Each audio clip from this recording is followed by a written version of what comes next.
So, yet another, let me just crank that down just a tad. A bit loud. And we want it to be background music, so if you weren't here for the other stream, it's fine. There's not a whole lot to catch up on. This is the commander we're building a deck for.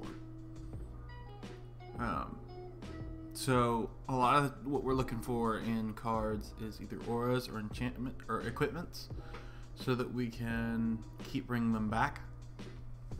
But we've also got a sub theme as far as creatures and stuff go of angels.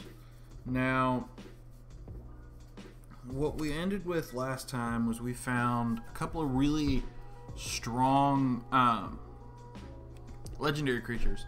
Daxos might go in here, but I may just build a deck for him separately. That's just a life gain deck. Because I think, honestly, with the cards that I've pulled, a lot of them could be doubled up. However, there were some other cards. I realized I had some other sets, also some other boxes that I forgot to go through. And so I found a few extra cards to throw that away. Like we've got this little 1/1 for 1 angel that's just fantastic. Got a couple more enchantments from the new Theros.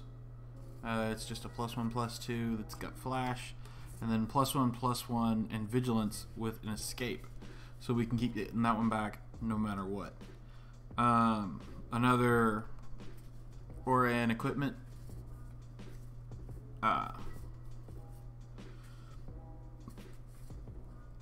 Retriever. Could not come up with that word for some reason. I have an indestructible angel that I found, which will just be good, and then an enchantment that'll let things have protection from multicolored, which is going to be interesting. There's also a couple things that are just generic equipment that I found while I was looking through some boxes. Strider harness, which makes it bigger and have haste. Inventor's goggles, which are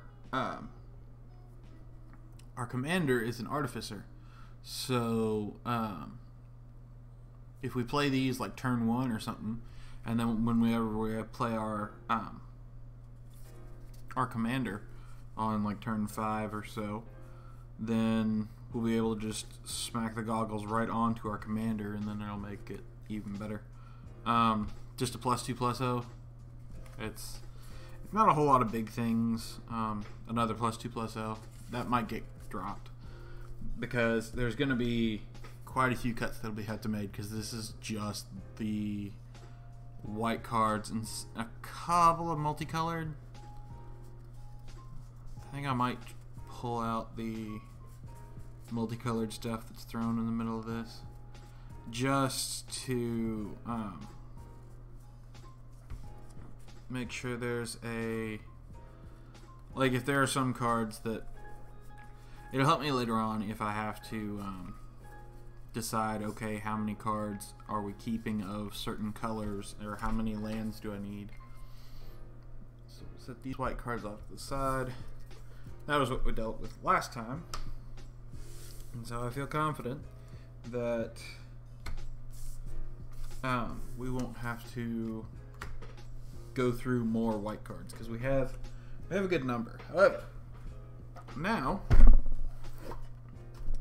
yes, this is yet another box that was from a deck builder's toolkit. This one was actually, I know which one this came from. This is the Ixalan, I believe, the Rivals of Ixalan box, which, in my opinion, is one of the best sets. Like, I loved that set. It was one of the sets when I was coming back into Magic, and so I like it for that reason. But also all the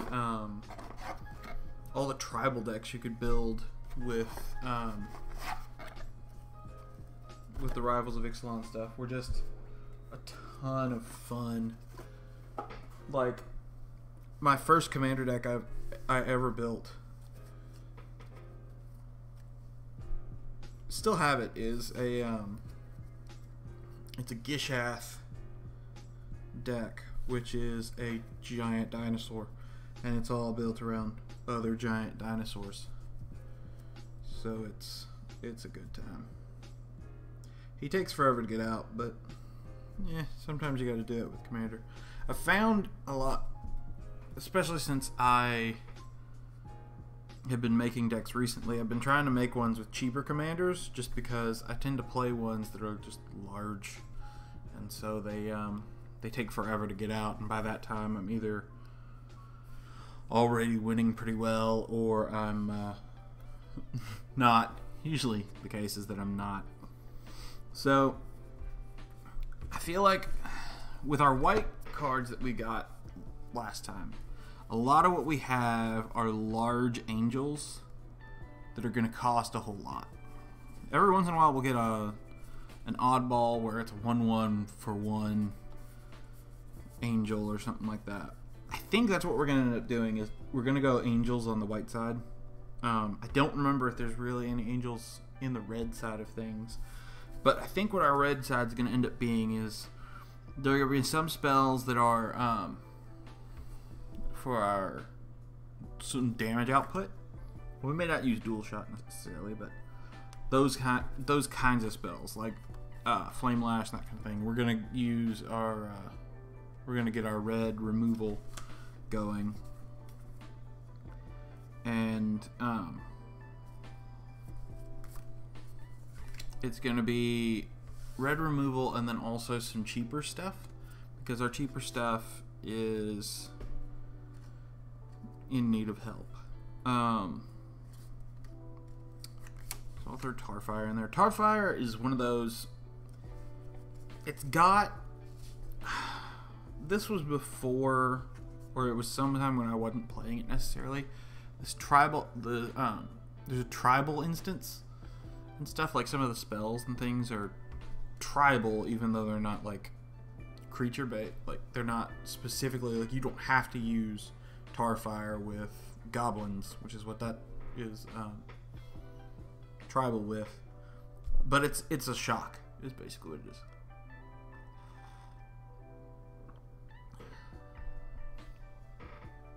So it's I've got plenty of Tarfires too, so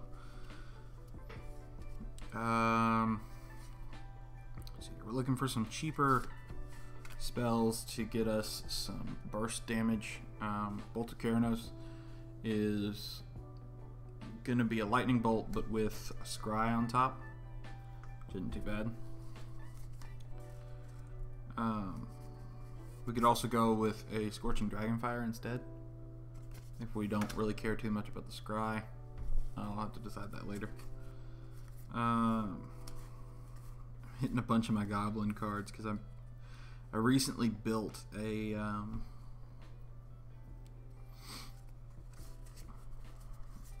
deck for a commander deck for Krinko Mob Boss, which oddly enough I've never played, but I've played against it already because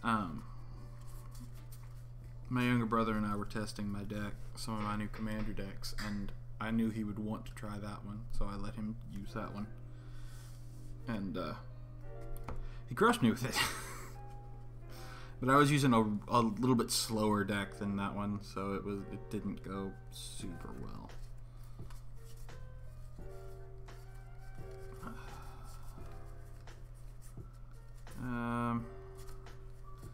I think as far as, like, I could throw plenty of goblins in here for the low end, but I kinda, there's a part of me that doesn't want to use goblins, because goblin seems like I won't say a cheap way out, but there are lots of other opportunities to use goblins, and there are some other cards that don't get used near as often. That could be our cheaper end of red cards. Let's see what else we got. Maybe we go with some good old Boros cards from Ravnica, the newest Ravnica stuff, like the Wojak Bodyguard with some Mentor. don't know. I don't know how much Mentor I'll come across, but who knows? Could be a good bit. That may be a side thing that we do in this deck. It's unlikely, but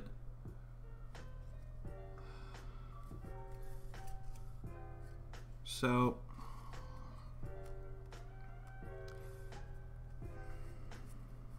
I've now hit a few cards that are interesting. So Thopter Engineer is one that I might put in there just to give some more targets for like the Artificer goggles that we found. However, there's also this, which is one of the flip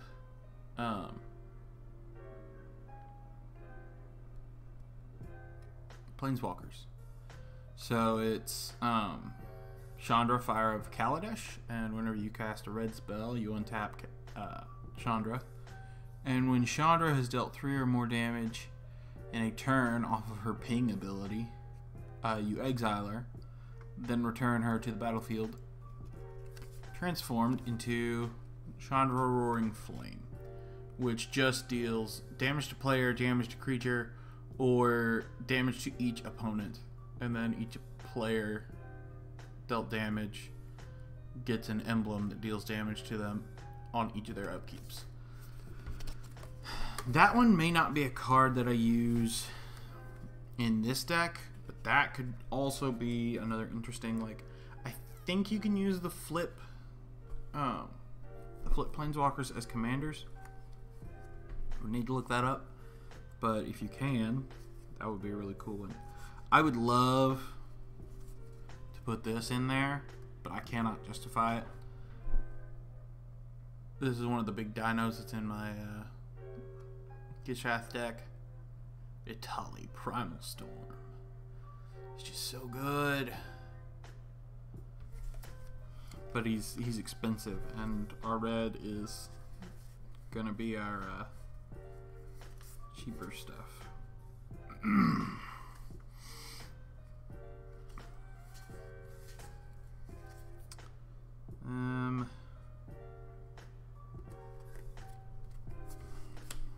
I could go a whole Angels and Demons thing.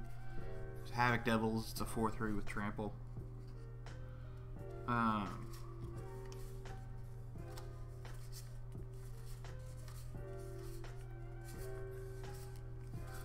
Well, I feel like if I was going to go Angels and Demons, I would want to go into like black or something like that, but I can't. I think Fire Elemental is going to be a little bit too expensive for what we're looking for. I own a lot of... I may have to go with Goblins if I want some cheaper stuff.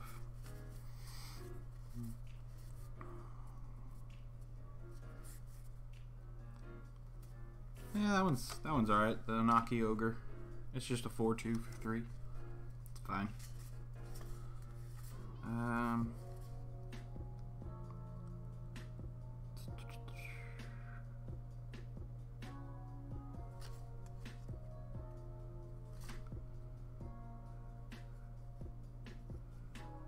There's a 3/3 for 3. The Bloodrock Cyclops. And he just attacks every turn. So it may not be Angels and Demons, it may be more like an Angels and Monsters type situation. Who knows?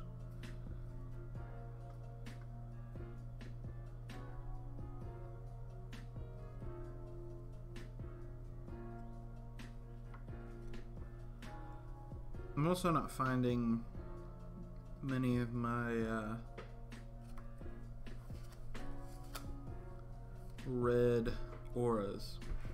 Granted, I did go through a lot of my red auras making a actually the other deck I was fighting the Goblin deck with, it's built around a guy who creates elementals for every equipment or aura on him. Which, to be honest, he would have been cool in this kind of deck, but he's cool in his own deck too. I think he just needs a little bit of work.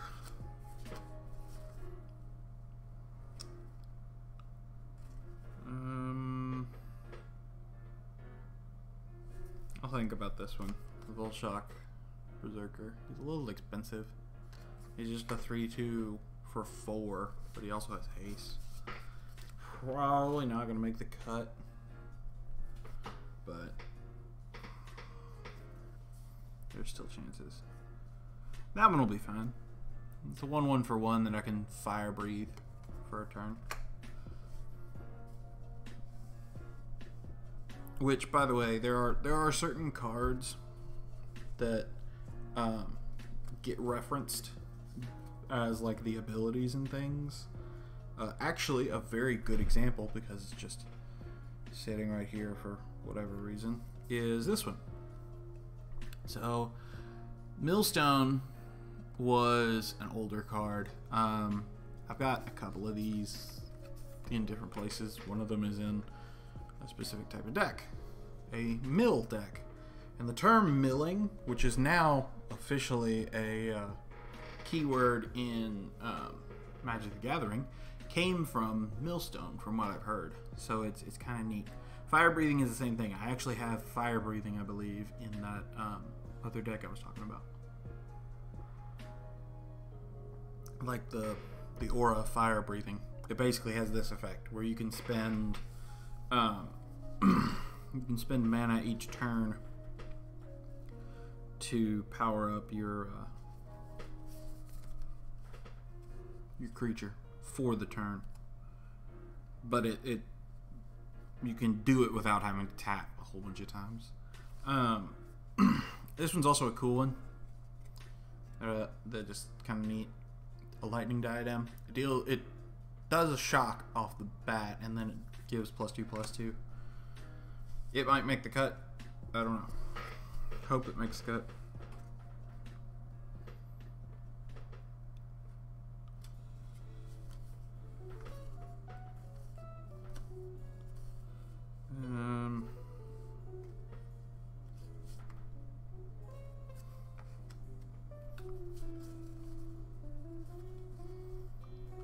Let's see what else we got.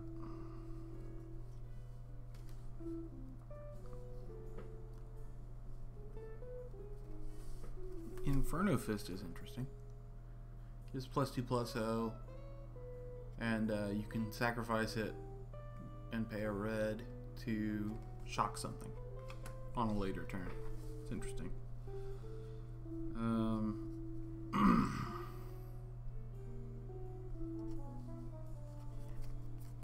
Another card that gives a level of fire breathing. So that may mean that which one was it? I don't know if we had one that gives fire breathing to a creature, but Dragon Mantle, it's 1, and then you get to draw a card as soon as it enters the battlefield, and then after that you can just pay red to give stuff fire breathing. The Akroan Crusader, really solid.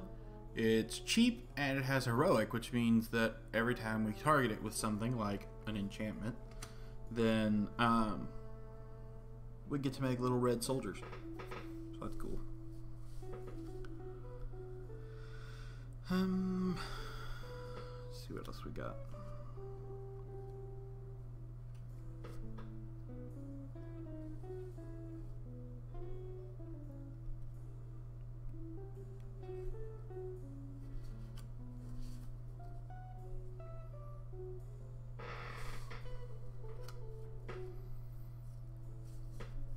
Flame Speaker's Will is +1/+1 for 1, and then when enchanted creature deals combat damage, you can to a player you can sacrifice Flame Speaker's Will to destroy an artifact, which is kind of neat. If something's particularly bothersome.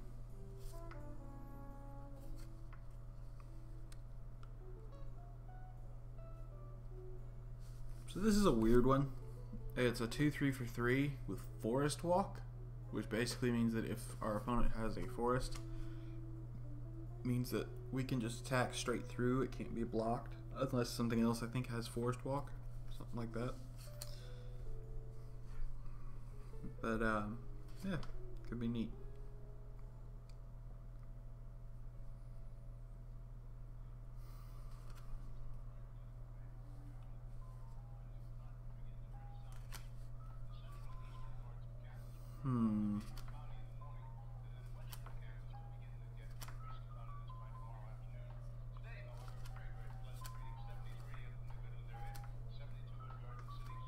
Still trying to find some of the good auras and stuff.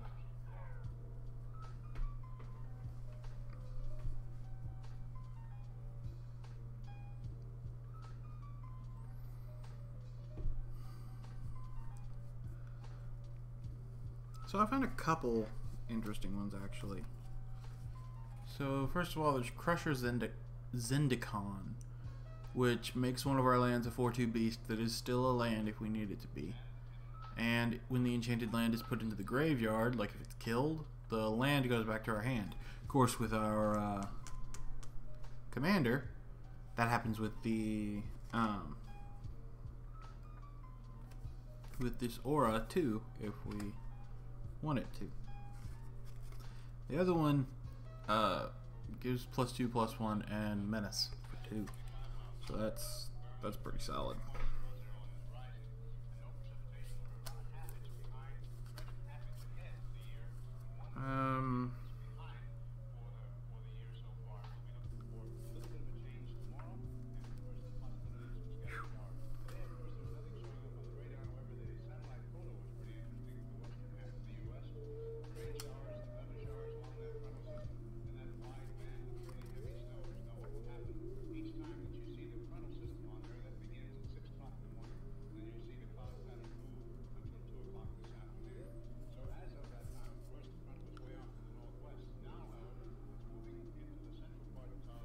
That could be interesting.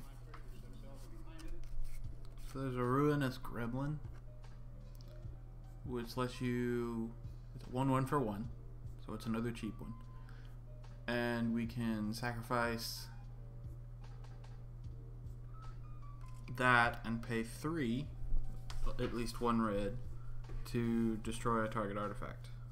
I'm hitting a bunch of my Kaladesh cards now, which my Kaladesh cards are on par with the with our commander. Our commander has has Artificer and stuff that she plays well with, and so Kaladesh, there was a lot of Artificers. I think she's technically from Dominaria, but both of them were that sort of thing.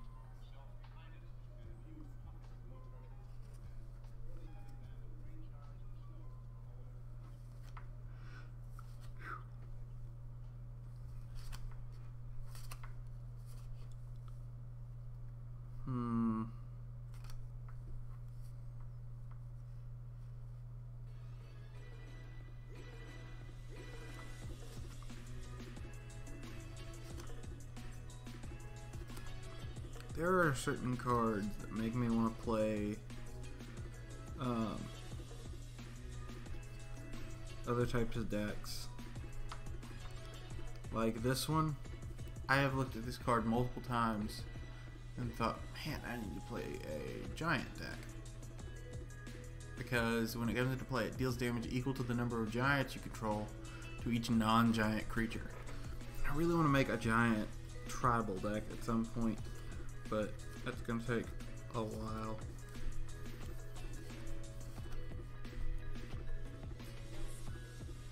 Alright, here's another really good card for this deck.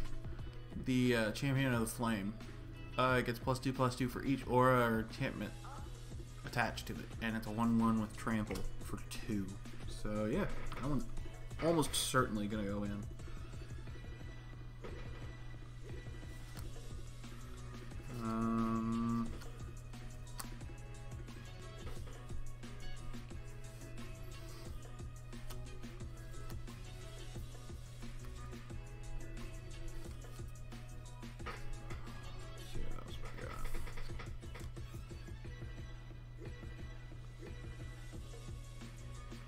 making some good headway through this box.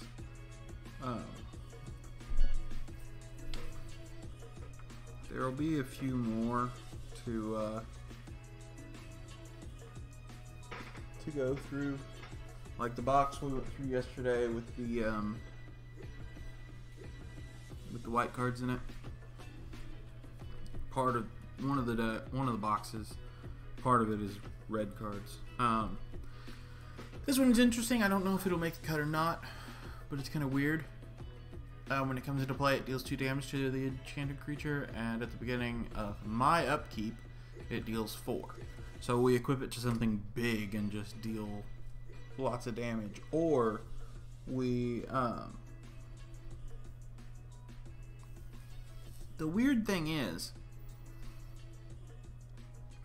it's at the beginning of my upkeep, and whenever that comes into play, which it doesn't have flash, which means I don't know when you would play this enchantment to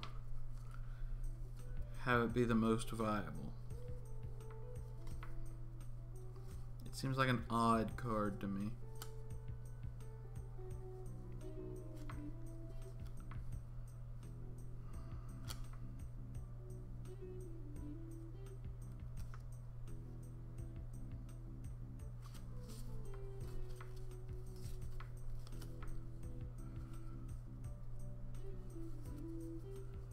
More devils to go in this potentially. The Forge Devil, which just deals damage to a creature and to me whenever it comes into battle, and it's a 1/1 for 1. And then there's the Heckling Fiends, which can make stuff attack for a turn if I'd like.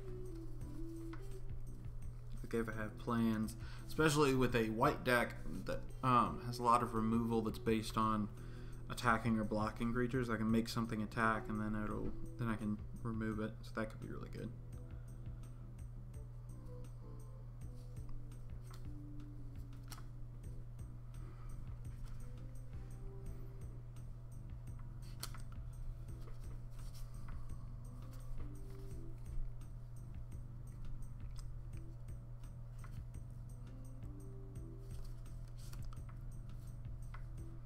Hitting an empty pocket where there's just not much going on. That one's alright. Goblin Warpaint. 2/2 in haste. For 2.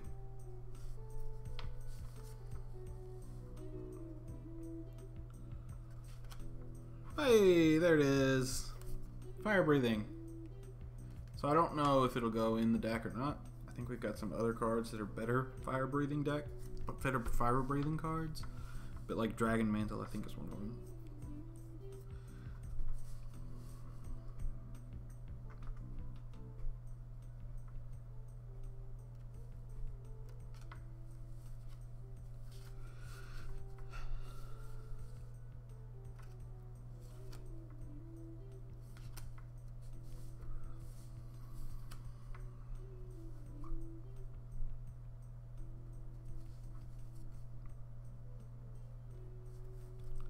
There's the Mardu Rune Mark, which gives the thing +2/+2, and first strike if we control a white or black permanent. Well, if we drop that on our commander or something like that, then we absolutely would get the first strike, which our commander has first strike anyways, but could be interesting.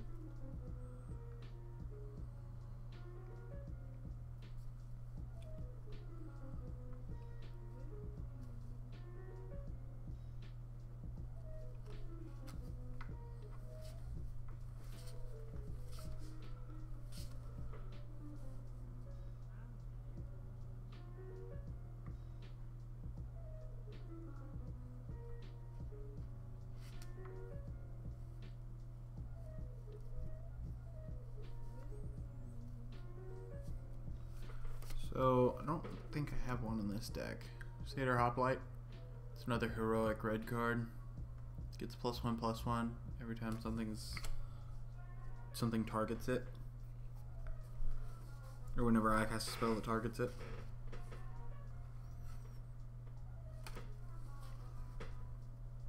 it was one that was kind of meant to be played in this type of deck where you're buffing all your stuff.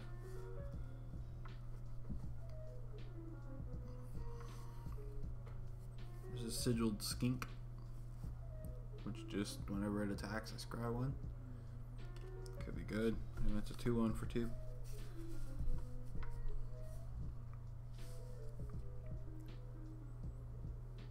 There's the Sweatworks Brawler, which I can tap. Improvise means I can tap artifacts to pay for the generic mana, and it's a 3/3 for 4 with Menace, so that could be really good.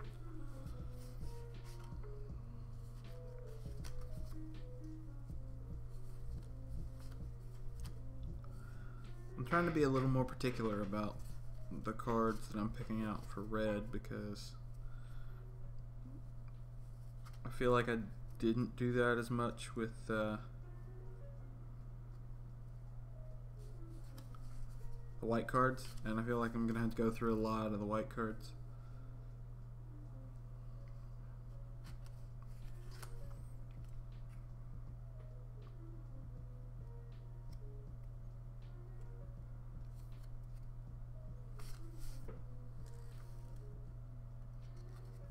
That one might be a thing I'll do,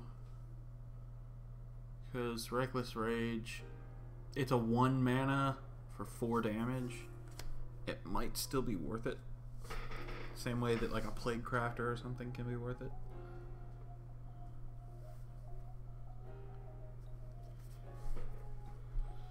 Let's see what else we can get.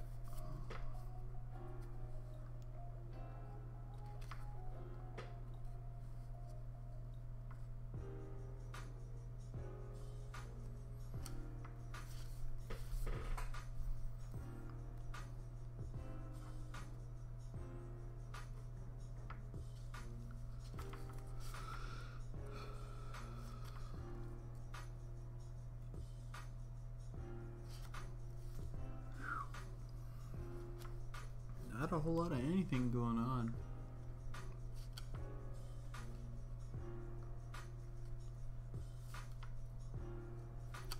Since I'm just kind of glancing through cards and stuff, if anyone watching is a plays Magic and that sort of thing, what are some of your favorite decks to play? Because I know some of my favorite decks are ones with large boys. Like I say, one of my favorite decks that I've played involves dinosaurs.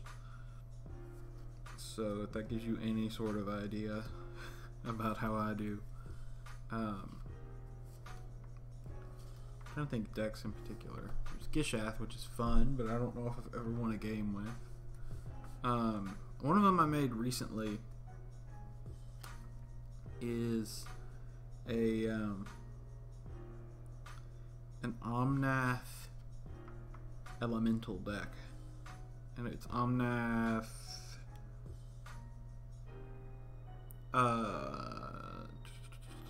It's the most recent one. I cannot remember what the rest of the name is off the top of my head.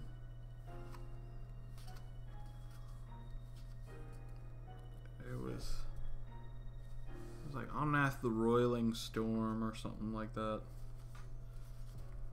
Something that sounds big and flashy. Okay, so I love this card a lot. Follow the Hammer. It's just good because it's like a fight card without having to deal damage to your own creatures.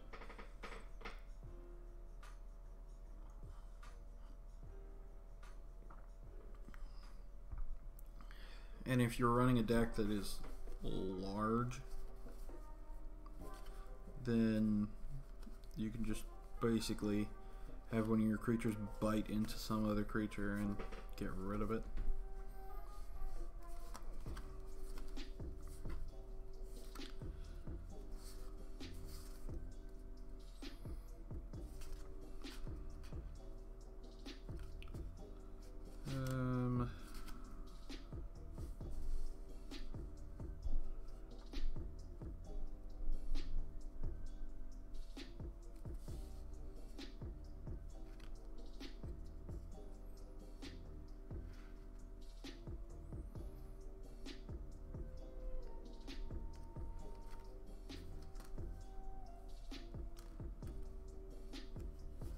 So as far as burst spells, these two seem fine. Chandra's Outrage is 4 damage to a creature and 2 damage to the creature's controller. And Command the Storm is just 5 damage to target creature. They seem fine. It may be that I'll want more creatures and auras and equipment and stuff than I do like the burst spells, but that'll probably just mean that I'll drop the Command the Storm because it's kind of expensive.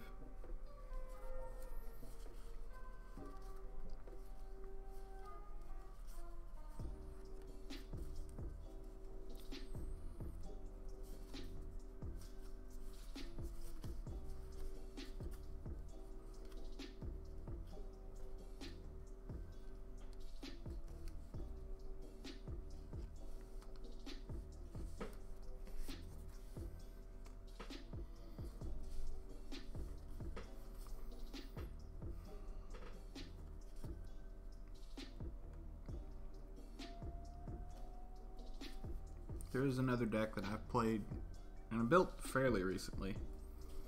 It's I decided to make a Minotaur tribal deck, which I didn't do a commander deck because I don't have near enough Minotaurs to make a Minotaur tribal commander, and I might have a commander for that deck that would work. I think I have a Neheb in there, but nah. But it's pretty fun. It's fairly basic. You're just playing out a bunch of medium-sized boys.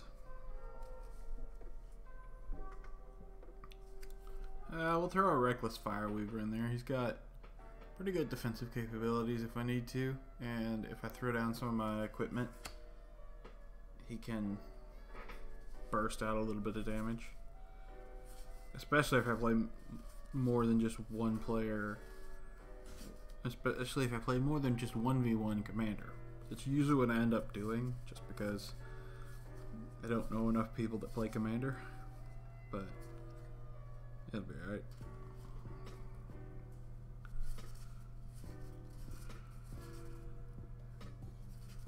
There is a lot that is just kind of okay.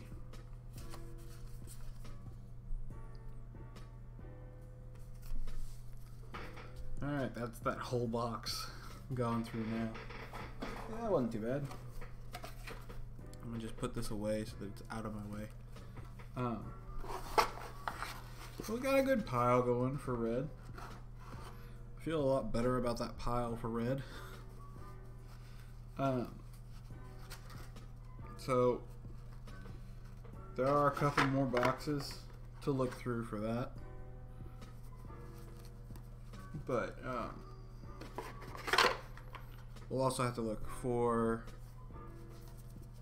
some equipment, which means going through my artifacts. It's not gonna be fun because I have so many artifacts all over the place. I really wish that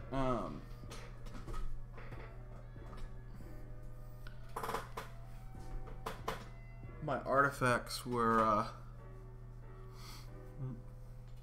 in a box by themselves, but they are not.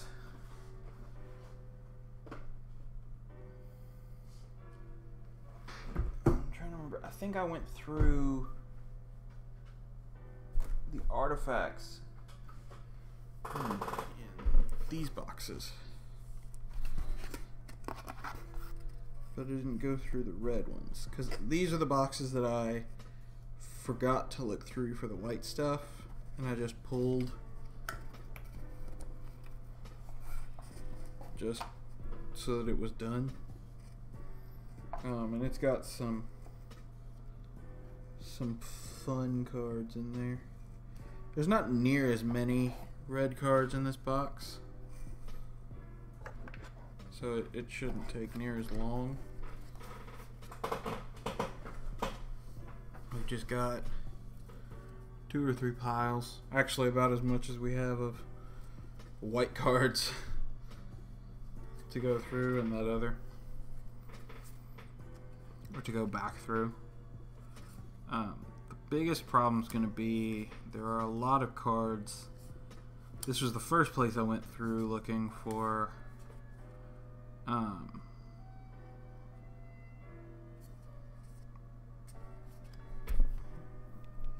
cards for that other deck, and since it's mono red, there are a lot of auras that are missing from this.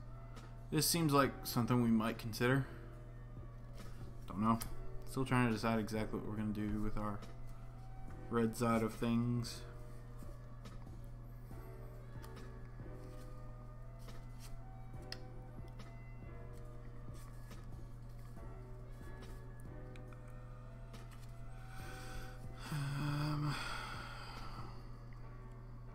Okay, so this is a card. It gives me the heebie-jeebies. It's from Shadows over Innistrad, and it's called Skin Invasion. An enchanted creature has to attack each combat, and when the enchanted creature dies, you flip this card over and make a 3/4 creature. That's a giant insect that has this guy's face. It's gross, but it is an aura that we can keep popping on stuff.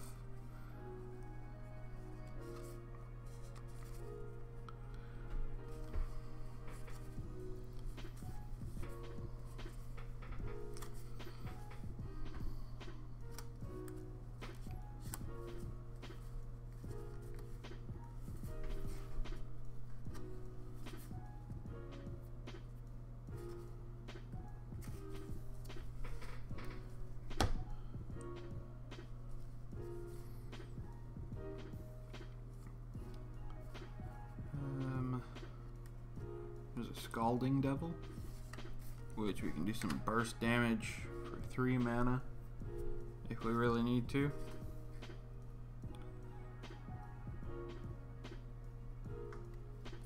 There's a Guise of Fire, which gives it +1/-1 and it has to attack each turn.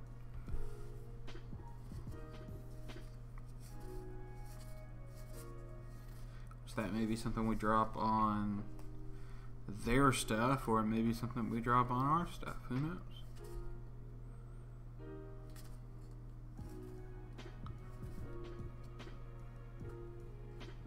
We've got a little French it's just Krenko's something. Can't remember the name of it. It's Krenko's something. Krenko's Enforcer? Something like that.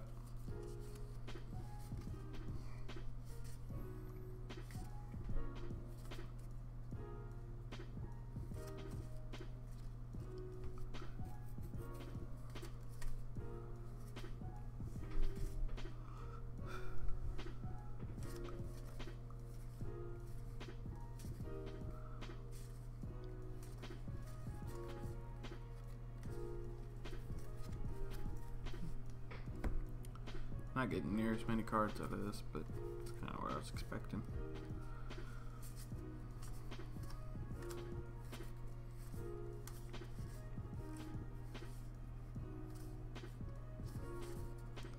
And the good thing is, I don't have to have... I really don't have to have any red cards in here if I didn't want to. I could make this deck basically entirely a white deck if I really wanted to. But I feel like I need to have some red cards just so if I get a bunch of red mana, I'm not completely and totally screwed over.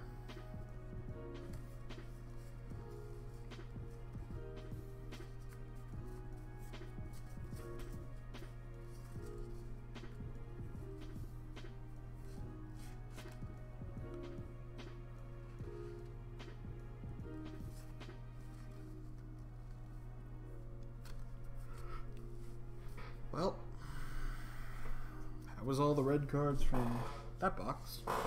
Let me grab it real quick. Get these cards put back right quick. And then I think, yeah, I'm pretty sure I looked through all of the artifacts that are in these boxes, because I was checking the white cards to see if there was anything good. And I just decided to check the artifacts at the same time, just to speed things up.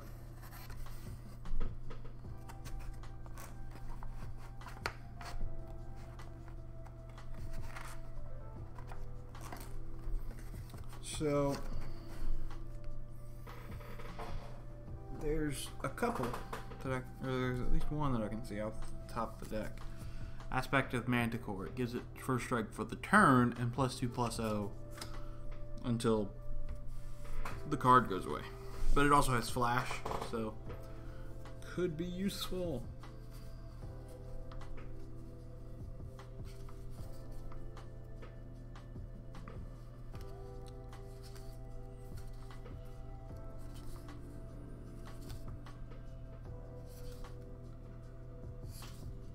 A lot of Theros cards showing up right now.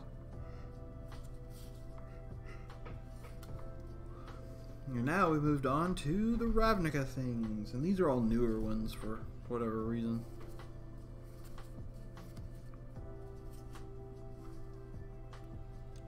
There's Scorchmark, which is basically shock, but if it dies, then it would exile. And it's just if it would die this turn. It's not if it dies from that necessarily.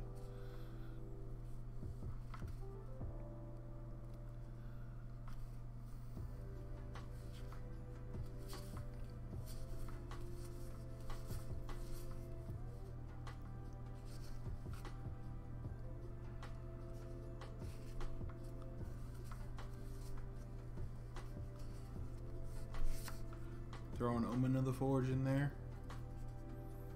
which deals 2 damage when it enters the battlefield, and then you can sack it later to scry.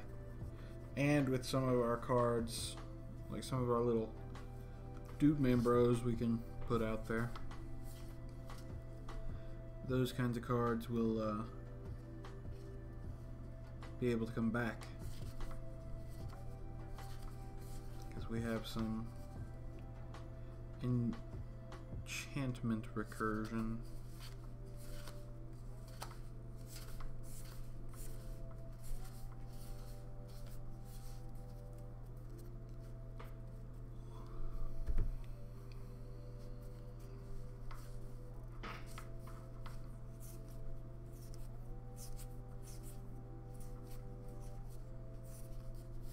Now we're into some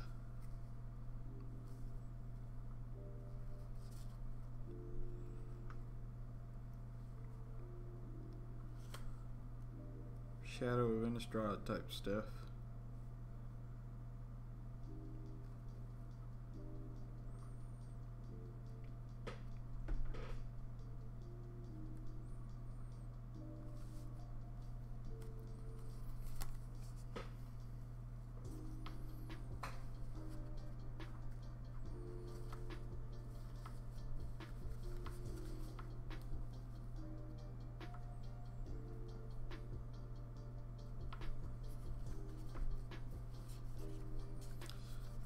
Pretty good card in terms of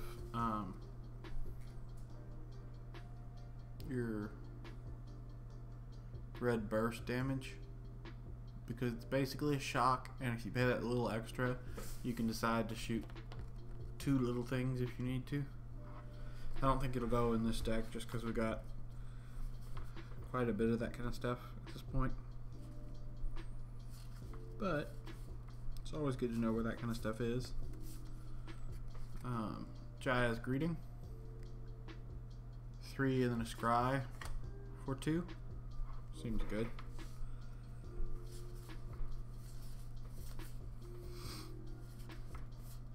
I know seems good is basically the catchphrase of these streams at the moment, but oh well.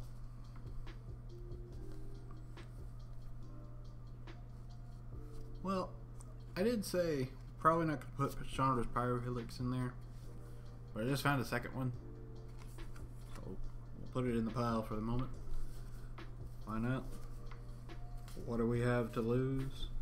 I'll just might have to take it out later.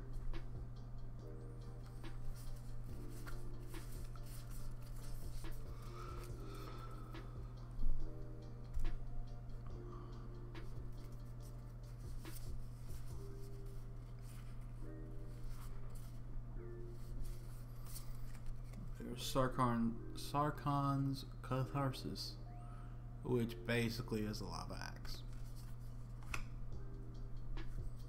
but with dragon hands.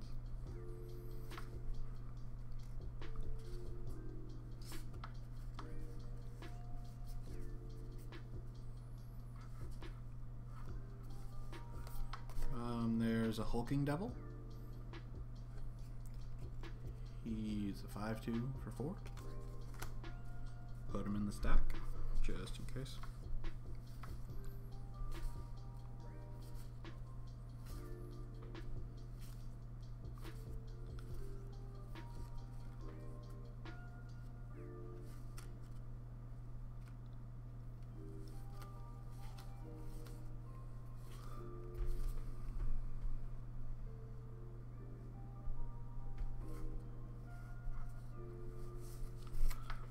I'll put a Spireside Infiltrator in there, just because it seems fine whenever it taps, so whenever it attacks, 2 counts.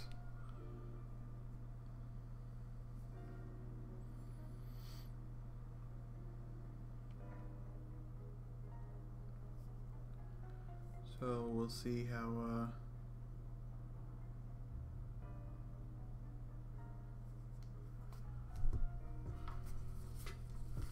we'll see how that goes.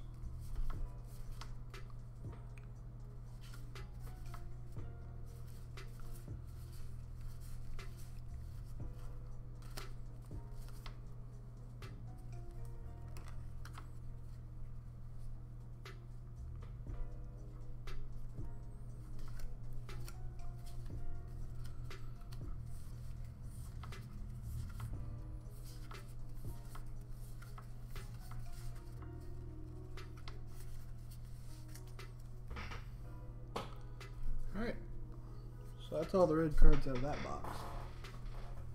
I'll just pop these back in there. Then we should be good to look in the artifact bin. Now, the biggest problem with the artifact stuff is this is the largest box that I own for storage things. Don't worry, not all of it is artifacts. There's actually, I'm gonna move these for just a second.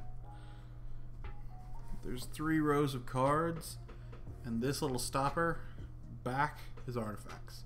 Everything, this is my green and this is my black. Actually, behind this stopper is also green. So we have a few to go through, but it could be worse.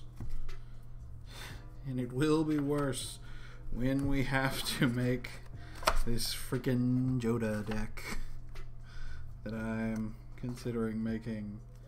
That will suck. So let me just do the little lean with those cards, just so they hopefully don't fall over and stuff. And we'll start looking. So we're looking for some equipments. Specifically.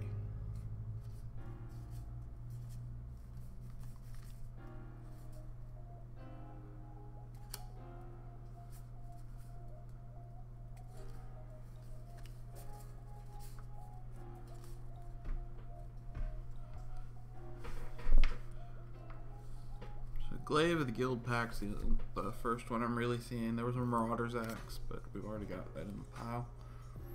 It's not going to be worth it because it may give Vigilance and Menace, but we'll only get a +1/+0 off of that because we've only got the one Guild Gate in here.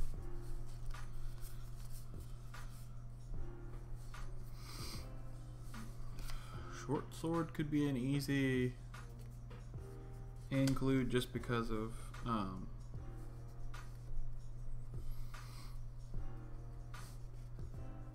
being cheap. There's also the Cultist Staff, just a +2/+2.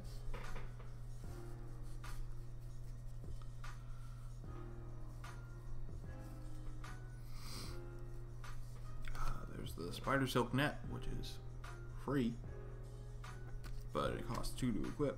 And makes our creature a little bit tougher and give it reach.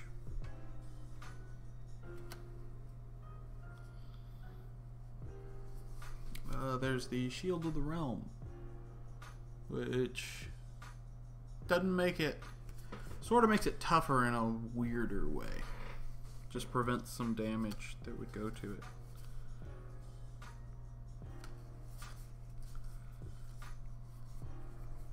And really all I'm looking for in the artifact end of things is I'm looking for equipment and potentially some like mana rocks or something like that. That just seems like a definite include.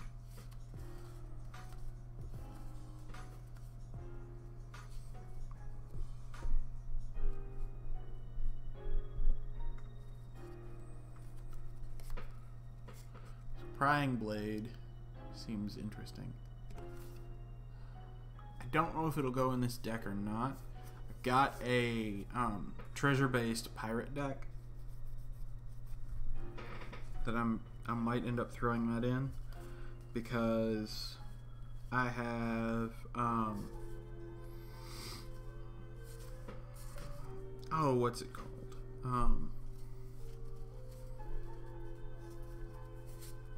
Revel in Riches. That's the one.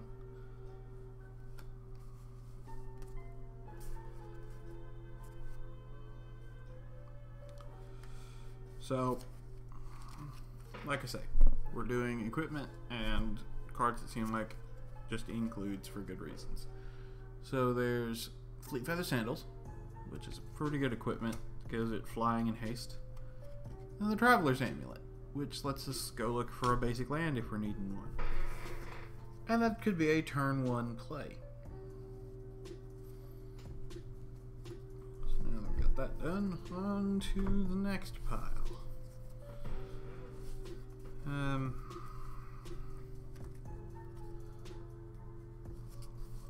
Cathar's Shield seems fine. Gives +0/+3 and Vigilance. And again, it's free to cast, but costs stuff to equip it. So it could be a drop turn 1 type situation.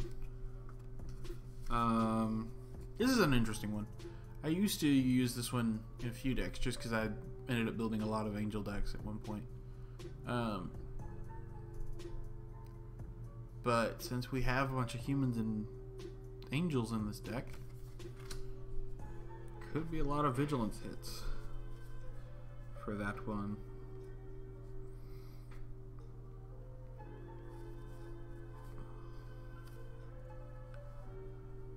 Okay, so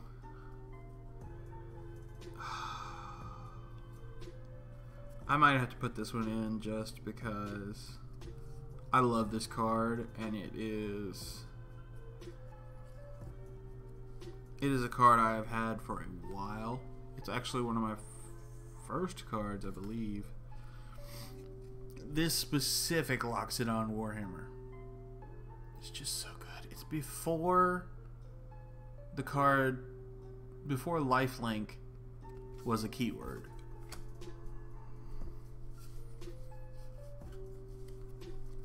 We also got this Vanguard's shield, which is actually sort of the opposite of Locks It on Warhammer, except for the lifelink part.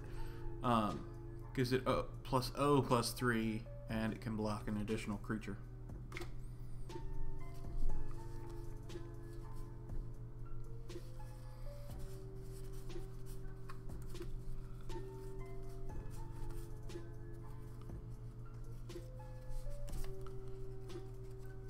Boros Locket lets us tap for the mana we need, and also if we have too much mana, we can blow up the locket to draw some cards, which is good value.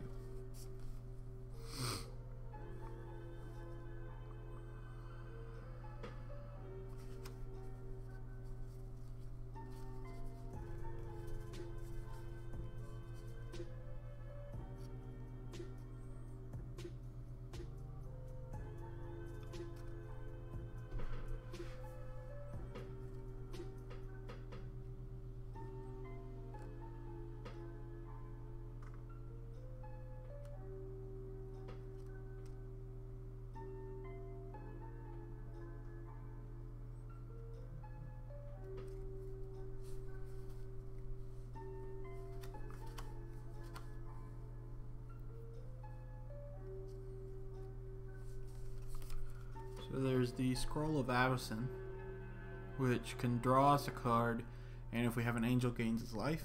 Seems solid in a deck that's really heavy on angels.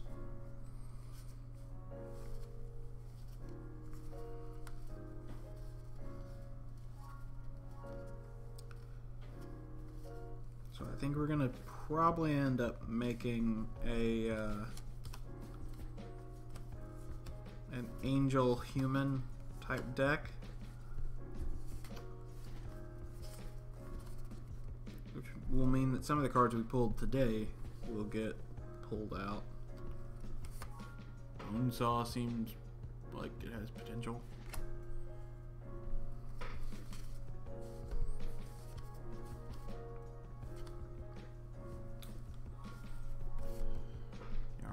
Armory of Iroas, which whenever it attacks, whatever creature is equipped with it gets +1/+1.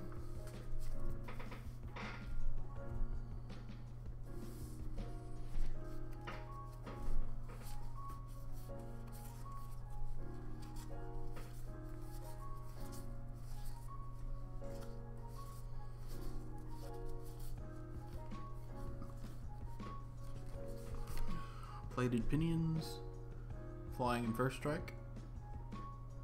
There it is. Had to find the focus.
Not a lot of equipment, or unique equipment that I'm seeing.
little pile to go through.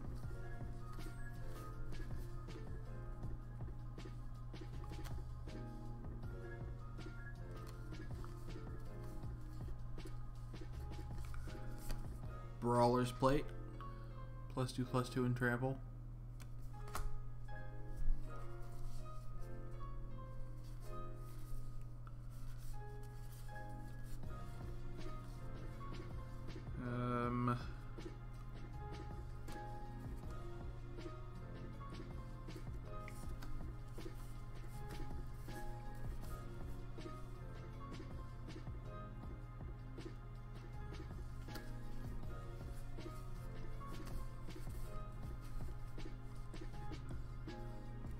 I sure do have a lot of cards that are not equipment, that are just artifact creatures. Heavy-matic can be a +2/+2 on one of our humans.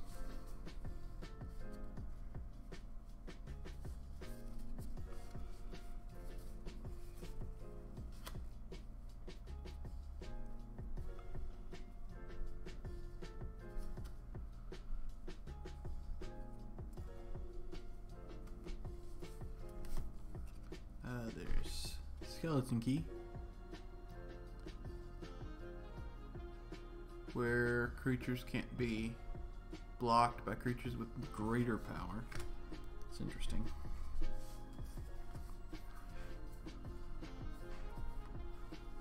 Found some more lockets. They're the wrong color. Okay. So now I've hit a guy that's actually gonna for sure go in the other deck. So long as he's still allowed, I'm almost certain he is. We have Golos, Tireless Pilgrim. It is not going in this deck. Notice that it has to have 5 colors. But in the deck with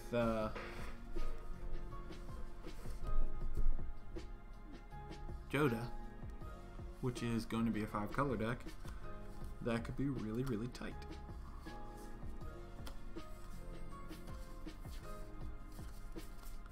Found some more Traveler's Amulets.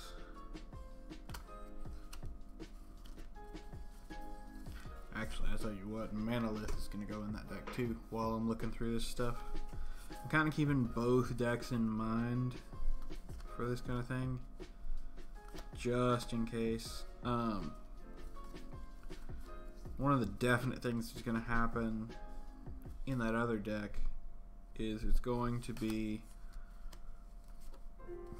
a lot of large cards, because my goal with that other deck is going to be to play a bunch of large things for a lower cost by paying the 5 colors of mana. So if I have large things in my deck, it would also be good targets for the exiled cards from Golos. So we're gonna put large boys like Itali's probably gonna go in there and that sort of thing. It'll be real good.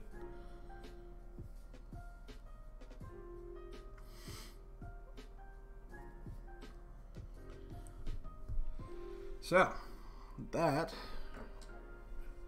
should be all the artifact cards. Now, here's what we need to do. We need to trim the fat. So,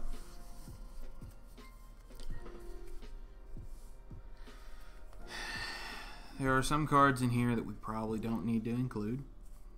And there's cards in here that probably definitely need to be included. For instance, if we're going to make a deck that is humans and angels, this seems like a really good add, being as it does special stuff for both humans and angels. So we'll set that off to the It's going to be set off to the side for right now. I'll put it here, I suppose. I may just... That's a little bit better. I don't know if Skulk will be that useful to us, so I'll set the skeleton key out to the side. Armor of Iroas is just real good, and if things are constantly attacking, it's fantastic. Scroll of Avacyn seems good. Boros Locket. I really gotta add the Warhammer. The Traveler's Amulet. Alright, so now I'm gonna do... So these are the ones that we're fairly certain we're gonna add. So here's what I'm gonna do with the other ones. I'm gonna lay them out on the mat by mana cost to cast them. So like with the equipment, they have two costs. There's the equip cost down here, and then there's the casting cost up at the top. So I'm gonna lay them down by number. So those are both 3, 2, and 0 over there. And we've got quite a few zeros in this. And one little 1, which is just a short sword, which is a +1/+1. So here's our thing. The Spider Silk Net might seem useful because it gives reach, but we're also going to have a bunch of angels and stuff that'll also have flying, so it's not going to be near as important. Cathar's Shield might actually be one we drop just because it's free for this end, but it's also 3 to equip, and also we're gonna have vigilance with a lot of our stuff anyways, so it will probably it probably won't make the cut. We need to cut some of these 2 costs. I think Bladed Pinions, it's nice, but it doesn't give any sort of attack boost, and we're already gonna have flying on a lot of our stuff. I think the same thing's gonna happen with the sandals, the Fleet Feather sandals. We basically just get haste for 2 mana, and that doesn't seem worth it. Whereas the Vanguard's Shield is similar to the Cathar's Shield, but it also gives us the bonus of blocking an additional creature with that large boost to defenses.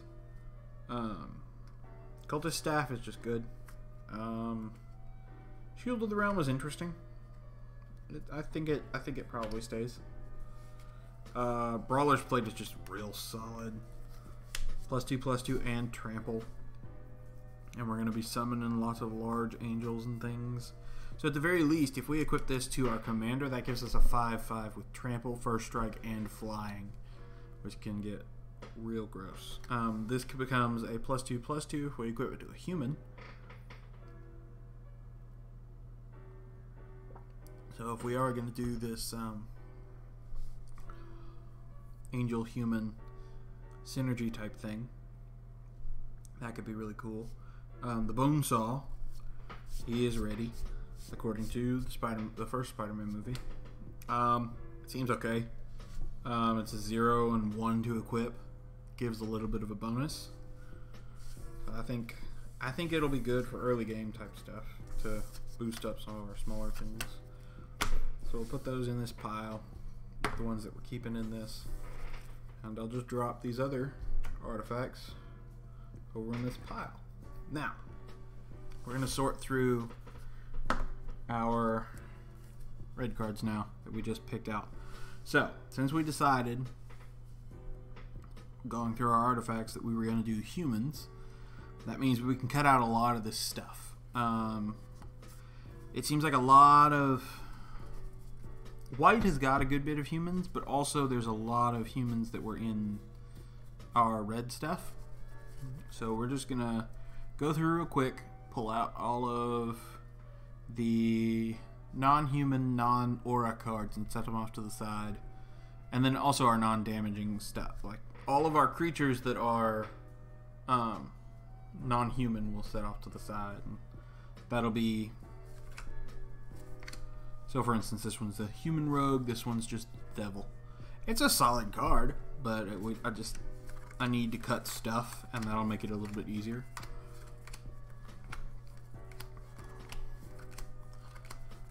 That's all we're doing right now, is just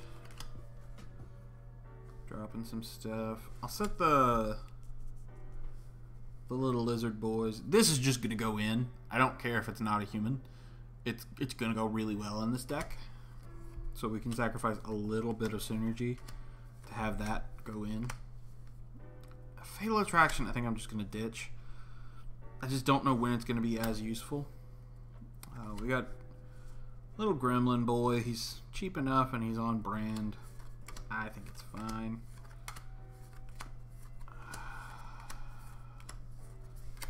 I'm gonna drop the lizard down here.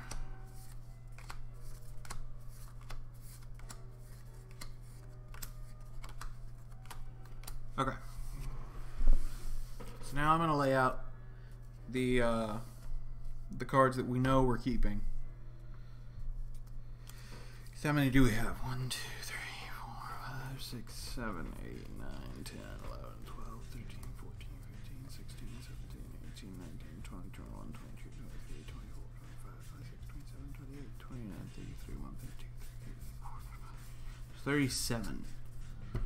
That's quite a bit, and it's actually not... The thing is, it's actually not too bad as far as keepers, but we do want to cut it down a little bit because we're looking at 64-ish cards to keep. So best case scenario, we want to cut this down to like 32,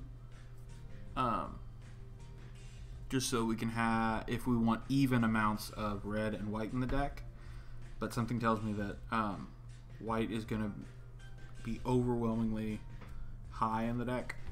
So we're going to do the same thing that we did just now with our red stuff and cut out a bunch of the white stuff that we're just not going to use. We do have a little bit of Artificer synergy in our red stuff. Like a lot of the humans that I kept were Artificers, so that kind of plays into it. And actually now we have even more reason to cut out Daxos and make his own deck out of it, because he's not human. He's technically just a demigod. But we can put in Sir Alan, the Lion's Claw, who is a human knight that buffs all our other creatures. So I'm just going to start dropping cards in piles. This one's just going to be a good one. It's going to make all of our auras cheaper. So he's absolutely going in. Looks like the Cavalier of Dawn probably isn't going to make it in this deck, but Cavalier of Dawn is just really good. So I'll set him off to the side. He'll probably go in a different deck at some point.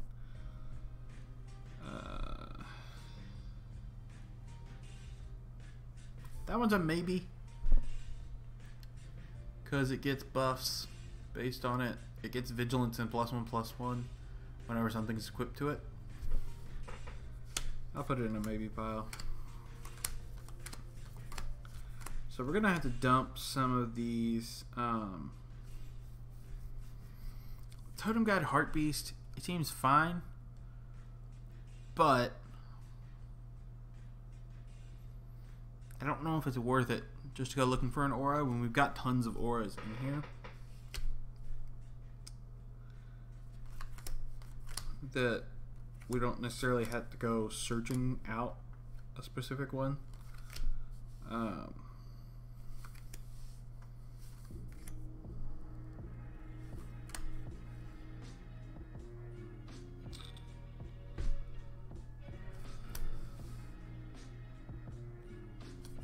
think a lot of our just like life gain type stuff is going to end up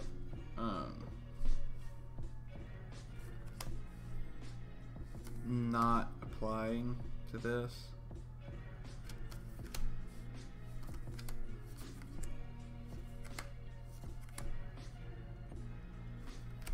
Just drop that back there.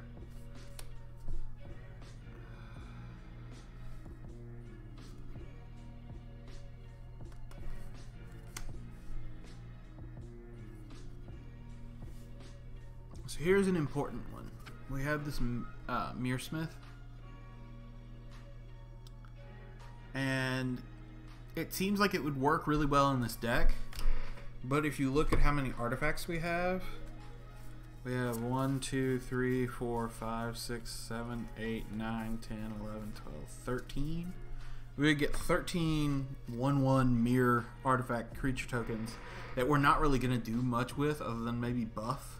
So I think the Mearsmith comes out, but it could go in a deck that is built to be an artifact deck.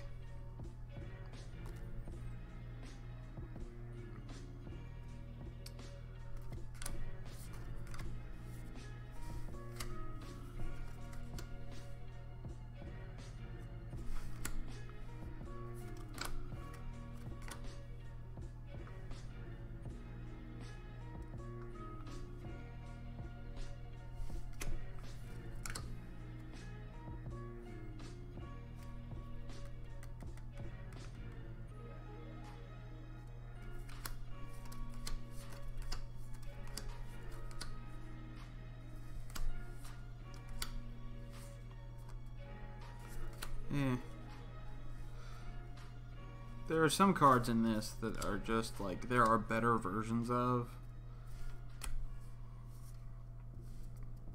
Or I've just got like better options to put in certain places.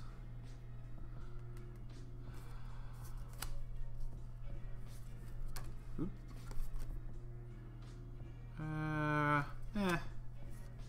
There's better decks to put that in. We just drop that back. I think we don't put that in either. It sucks to say this, but I think the Sunbond is going to drop out just because I don't think we'd have to have so much life gain sources that I think Sunbond will go better if we build a deck around Daxos, whose whole thing is about gaining life, where Sunbond basically gives you the effect of an Ajani's Pridemate, but boosted. So I think Sunbond is going to drop out.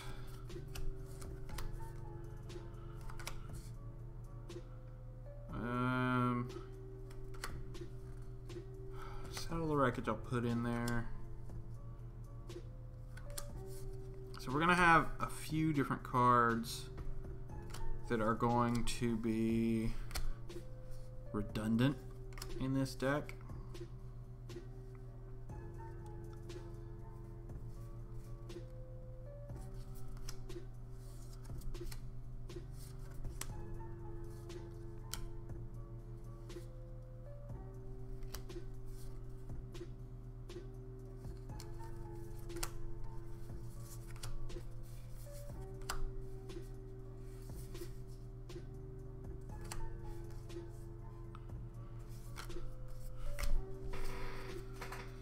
So we already cut out that much, which seems like a good bit, except we still have this much. So here's where we get into the nitty-gritty of things. I think we definitely just cut this back out because it'd be nice to have, but there's other decks that could go into. So here's what we need to do. We need to look through and see what all we have. I'm going to split this into sorceries, instants, auras, and creatures, or maybe sorceries, into 4 piles of sorceries, instants, auras, and creature, or enchantments and creatures. That way I know, like, I can go through and actually like sort out what needs more cut from it. Like, I feel like we have a bunch of auras that are redundant auras. Like, we have another aura that does this. And also, Armament of Nyx is not going to be near as viable anymore because we don't have any enchantment creatures. So that'll get dropped out off to the side.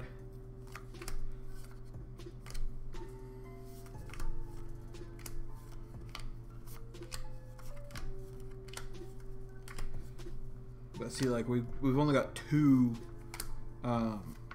sorceries at the moment. 3, 4, and 1 instant at the moment in this side of things.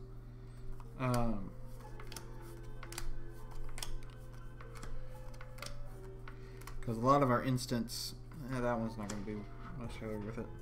A lot of our instants are going to be on the red side of things to just destroy. So we got tons of creatures. We're gonna have to cut some of them out. Looks like. Oops, that is an aura. Okay. So now we gotta decide. I feel confident keeping a lot of the I feel confident keeping all of the sorceries and instants that I have. My 2 instants are removal stuff.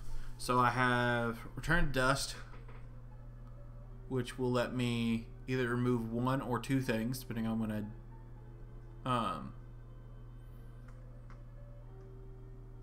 I cast it. And Settle the Wreckage exiles all attacking creatures, with some added bonuses to whoever was just attacking. But that's the price you pay for getting a full board wipe at 4 cost. So you need to cut down this pile of auras and this pile of creatures, because those are essentially 2 whole decks on their own. So there are, I think first thing I'm going to do is I'm going to divide them up by cost, the way I was just doing with the artifacts. So I'm going to just drop them in some columns real quick and see what we're looking at. There are also going to be a few that I'll probably set off to the side that I know are basically double copies, and see how many we've got. Like Pacifism. There are lots of cards that do the effect of Pacifism. I want to make sure I just got the best ones and not just a bunch of them that all do the same thing.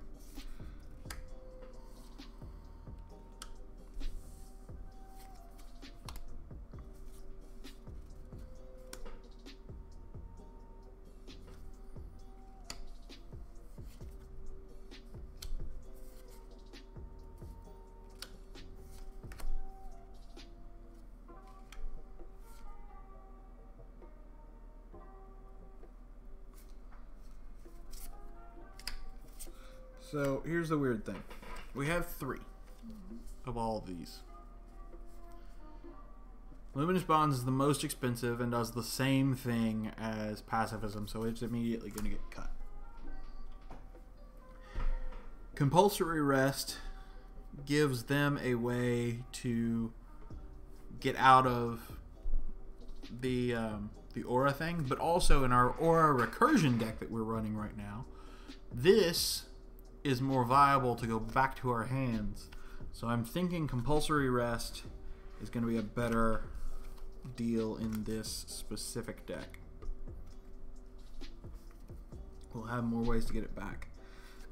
Meanwhile, there's also this end of things, which is essentially the same thing, but it can still attack.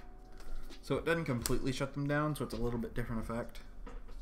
So it looks like we've got, I think we're going to want to cut some more out of this end. Like this Knightly Valor is fine, but for 5 mana, I don't know if I think it's worth dropping a 2/2, getting 2/2 and Vigilance onto something. So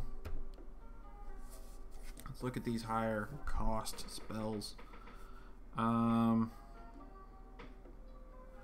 Angelic Accord is based on how much life we gain in a turn, and since we don't have a bunch of life gain anymore, that'll go into the pile of unused cards. Sage's Reverie is absolutely going in this deck because you draw a card for each aura that's attached to a creature, and then the attached creature gets +1/+1 for each aura that's attached to a creature. So it's gross. Sarah's Embrace seems good, but like I said before, we've got a lot of creatures that already have flying and vigilance, so I don't know if we want that for that cost especially. So I'm going to drop that off to the side.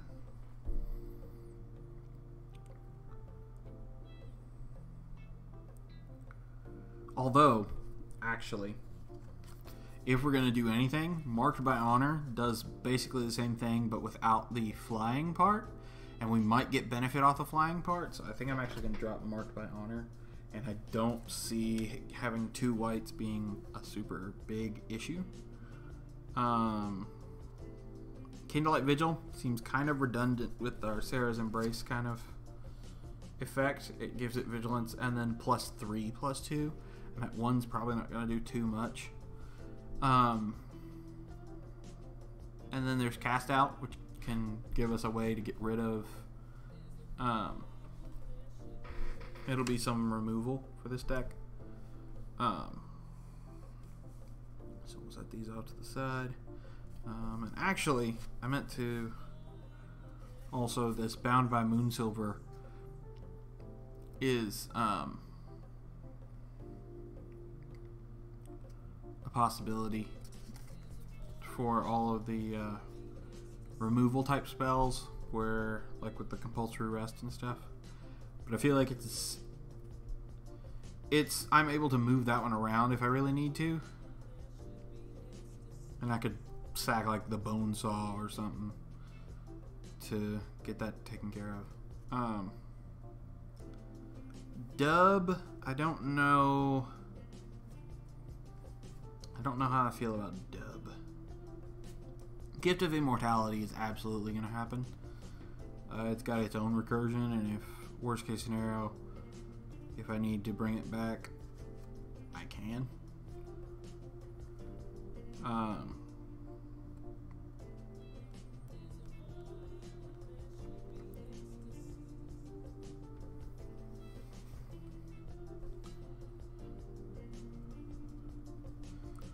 Dub, I think will get cut. It's just a +2/+2 in first strike. Like I like the +2/+2 in first strike, but it's gonna be a lot of things, and it's a little bit, or it's we don't really have Night synergy in this deck, so I feel fine dropping it.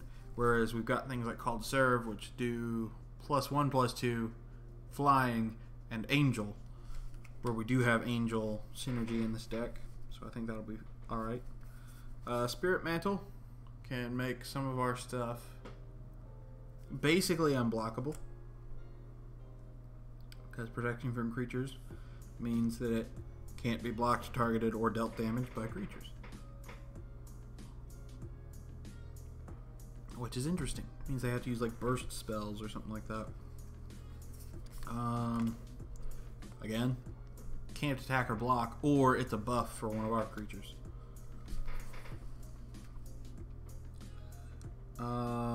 Indomitable Will is a flash enchantment that we can drop on one of our creatures if they're looking hurt. Chosen by Heliod, I don't know if it's super strong compared to our other 2-drops. It's just a +0/+2 and draw a card, which drawing a card is nice, but I think we've got a few other ones that are better. Actually, Indomitable Will I think might get bumped out because it does the same thing as Sentinel's Mark, except Sentinel's Mark also has that if I cast it on my turn, the creature gets lifelink until end of turn, and otherwise it is exactly the same as Indomitable Will. So I'll just put it there. Divine Favor seems fine. Some life gain and +1 and +3. Demotion seems good. Although the life gain is minimal, and we also get Glaring Aegis, which does the same thing and taps a creature on the other side of the field for 1 less mana. That 1 mana could be a lot. Ethereal Armor is going in because it gives +1/+1 for each enchantment you control and has First Strike. So, yeah. Holy Strength seems fine. The Guildscorn Ward doesn't do too much for us. We want to beef up our creatures. I don't know about... Like, it's a good card, I feel like, but it's just kind of... in this deck. Sentinel's Eyes has recursion on its own, which is nice. I'll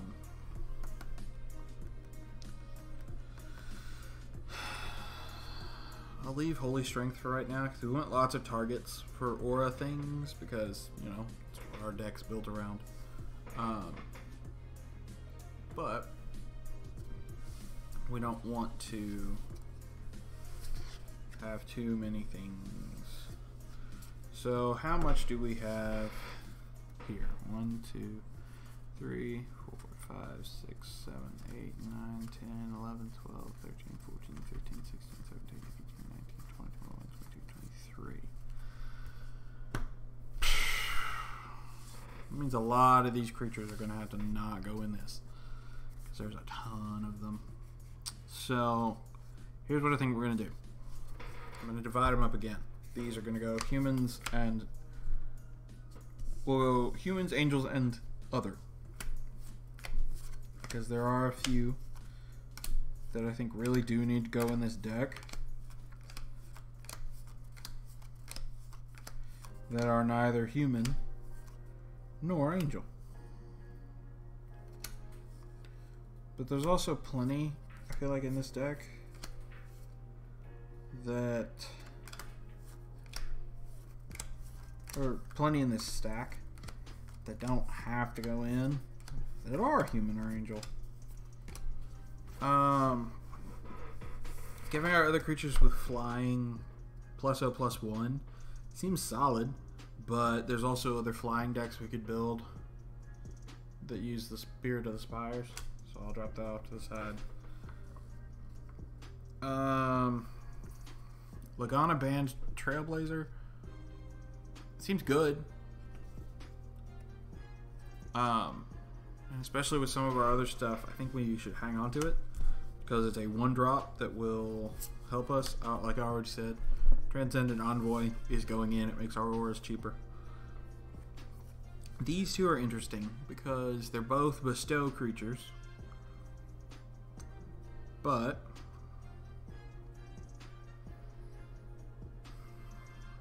I don't know. Maybe. They're really expensive for... The bestow stuff adds a good bit of mana. At least 2 mana to each of them. I don't know...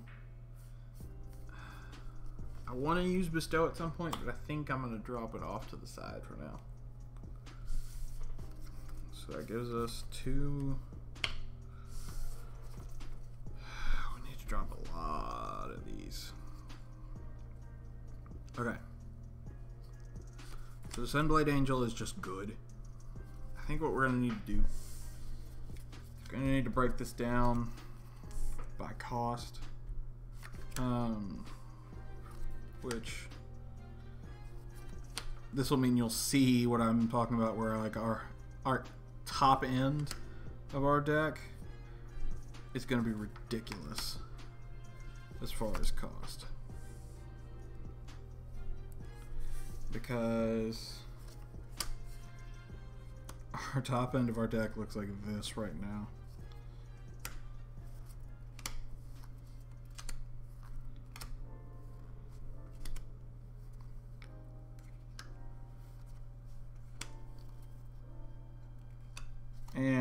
there's this little baby angel over here, which is absolutely going in the deck, so I'm just going to put it in the pile up here. This one, I actually feel fine dropping this away because it goes very well in a life gain deck, and we are not a life gain deck. Even though it would also do really well just in Commander in general, we could drop it in a life gain Commander deck and make it even more viable. Now, here's where it gets difficult. There are lots of angels in this category. There's lots of angels in this category. The cheap angels right now, rather than this one, are 4 cost. And is there one that's much better? Both of them seem good. One of them has regeneration, and the other one has flash and can flicker in. Aaron can flicker one of our non-angels.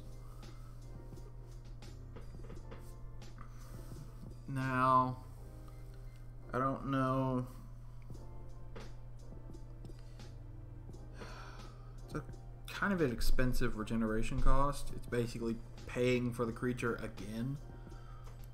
But I mean, I guess that's kind of what you have to do to regenerate it.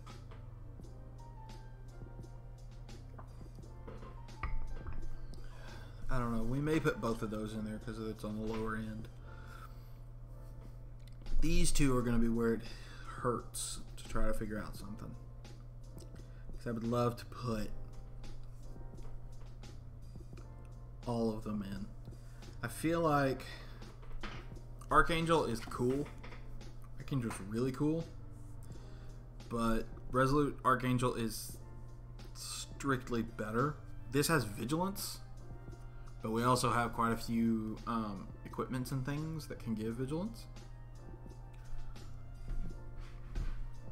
And then Seraph of the Suns being indestructible is kind of dope. Especially if we can drop a bunch of equipment and auras and stuff on top of it. That could be really, really cool.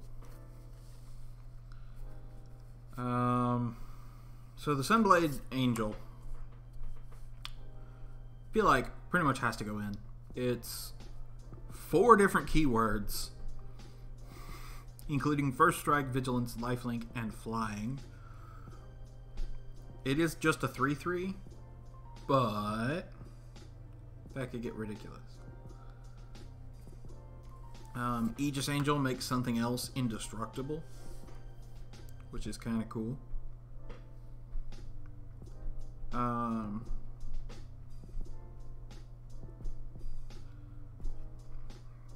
So one of the neat things about Angelic Guardian is pretty much almost certainly going in. You gain in each whenever one or more creatures you control attack, which means not necessarily this has to attack. Each creature gets indestructible until end of turn. Pair that with Victory's Herald, which I don't know if it would ever work, but whenever Victory's Herald attacks, attacking creatures gain Flying and Lifelink until end of turn. So if you throw a bunch of indestructible Lifelink creatures at somebody, indestructible Flying Lifelink creatures at somebody, that could get gross. I think the Gold Knight Redeemer is going to get cut because it's another life gain based card, which, again, I will have a deck for. There's a chance that with Joda being so complex as far as pulling cards for, it may be I don't do Joda on stream just because it would take forever, and I may do like Daxos or something instead, which Daxos would be a little bit quicker. It may be I just do Joda later, but especially since I'm getting out a bunch of white cards right now for this build, could be something good to do. Now let's look at this pile. Dawning Angel is fine, but it's just a 3/2 after the life gain, and we're not really focused on life gain right now. kind of the same thing with Angel of Mercy. It's fine, but it just gives some life gain. Oops. Sarah Angel is solid. Herald of War is a really good one, because the more we attack with Herald of War, the less expensive all these like more expensive angels will be. So I think Sarah Angel can go in.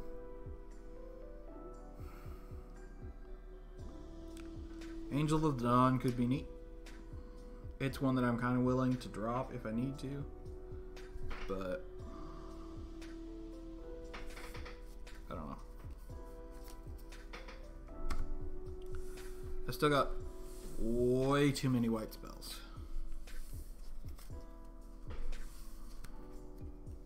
I think we're gonna have to dump quite a bit more, being as all of these are just white spells. So that's 1, 2, 3, 4, 5, 6, 7, 8, 9, 10, 11, 12, 13, 14, 15, 17, 18, 19, 20, 21, 22, 23. 24, 25, 26, 27, 28, 29, 30, 31, 32, 33, 34, 35, 36, 37. That's 37 white spells, and I haven't even gone through the humans yet.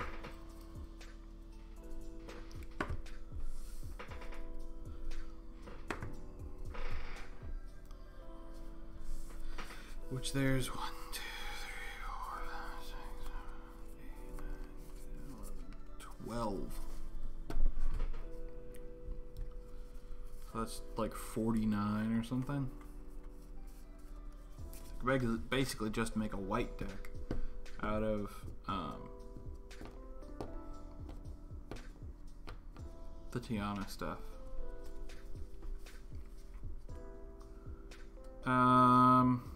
So this is where we cut a bunch of things that are going to be either super expensive or not super synergistic with our deck.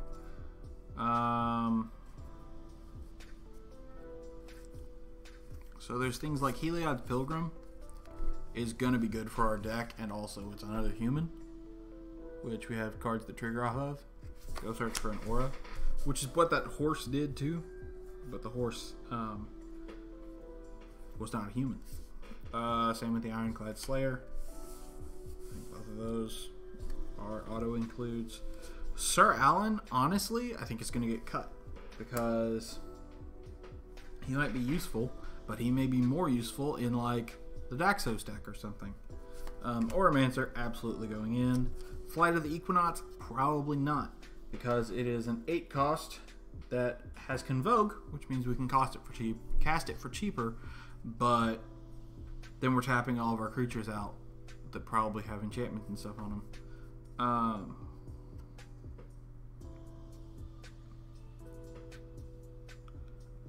So Bishop of Wings gives us life whenever we play an angel, and a spirit token whenever an angel dies.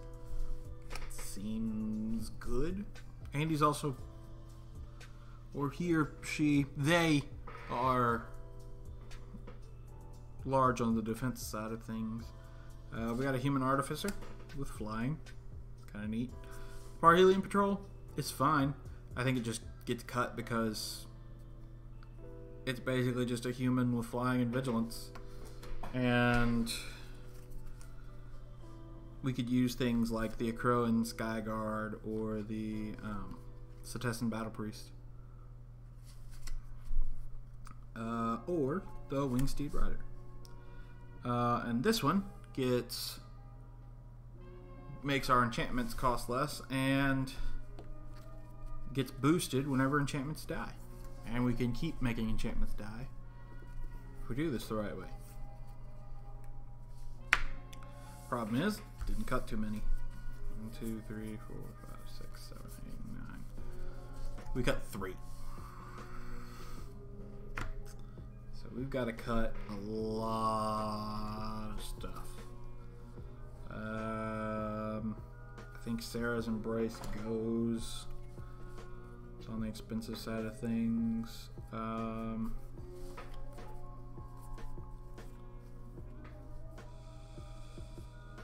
Holy Strength, I think, is gonna probably go.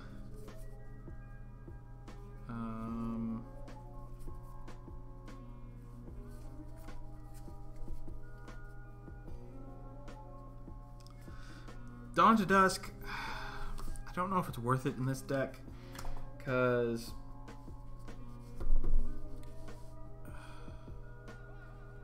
it's enchantment retrieval, but we've also got cheap enchantment retrieval with a creature on top of that. Angelic Purge, I think, is going to get dropped. Aerial Assault is fine. Okay, so we've cut a few more cards. 1, 2, 3, 4, 5, 6, 7, 8, 9, 10, 11, 12, 13, 14, 15, 16, 17, 18, 19, 20, 21, 22, 23, 24, 25, 26, 27, 28, 39, 40, 41, 42.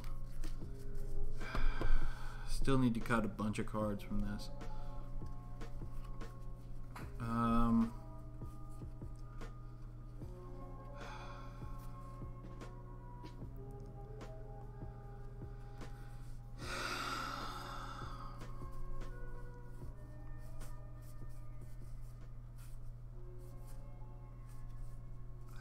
I'd like to put the Lagana Band Trailblazer in here, but he doesn't synergize with the rest of the deck, and I could put him in a different deck.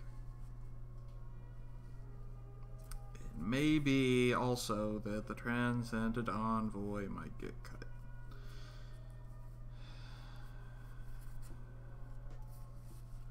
I know it's really, really, really good in this deck, but also, again, the synergy doesn't.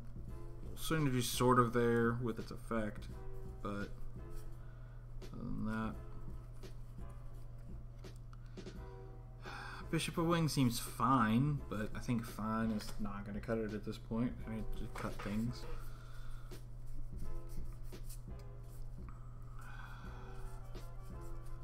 I think I don't want to have to ditch some of my expensive stuff. I think Angel of Dawn's going to come out. It's fine, but that's only fine. Restoration Angel, I don't really have a use for the flicker that you get. It would just be mostly that it's a flash card. Now let's count. 1, 2, 3, 4, 5, 6, 7, 8, 9, 10, 15, 16, 17, 18, 19, 20. 21, 22, 23, 24, 25, 26, 27, 28, 29, 30, 31, 32, 33, 34, 35, 36, 37. 37 is much more doable. Okay. So I think the white cards are pretty much set. So we have 37 here. I think we're going to end up cutting a few of these. They're just not going to be as useful. We're absolutely keeping that, and that, and that, and that, and that, and that. That. Heavy Matic seems expensive. It can go a +1/+1, or even if it's just a +2/+2. Because we've got a 2-mana +2/+2. So I'll drop this off to the side. I think Bonesaw, as much as I'd like to actually use it, because he is ready, I'll drop off to the side. Shield of the Realm seems fine, but again, fine's not going to cut it at this point. So it's 37, I believe. I'm going to have to recount this again. 2, 3, 4, 5, 6, 7, 8, 9, 10, 11, 12, 13, 14, 15, 16, 17, 18, 19, 20. 21, 22, 23, 24, 25, 26, 27, 28, 29, 30. 31, 32, 33, 34, 35, 36, 37. Okay, so 37. I'm going to put that off to the side. 48, 39, 40, 41, 42, 43, 44, 45, 46, 47. So we have 10 equipments. Now, what does that mean for our red cards? Well, out of this large stack of cards, we need to whittle down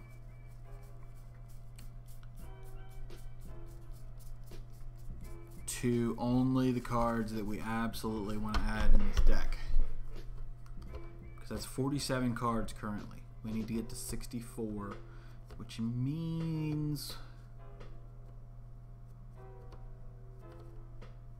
we have to add like 17 cards or something like that. And I mean, we could cut more out of the white to make this work. But I don't know how much more we can cut.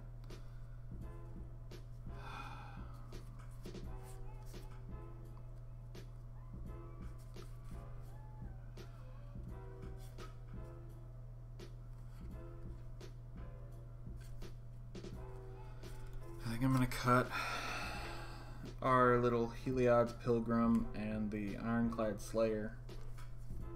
Because, I mean, it's kind of redundant effects a little bit. So I could see an argument being made. It's not worth. So that's 2 more. So that's 19 cards we can keep from this. And we currently have 30 something. Cool. So I think we're definitely ditching all of these cards over here. Put them up there where you can't see them. Just gonna set this stuff off to the side so it's kind of right out of the way.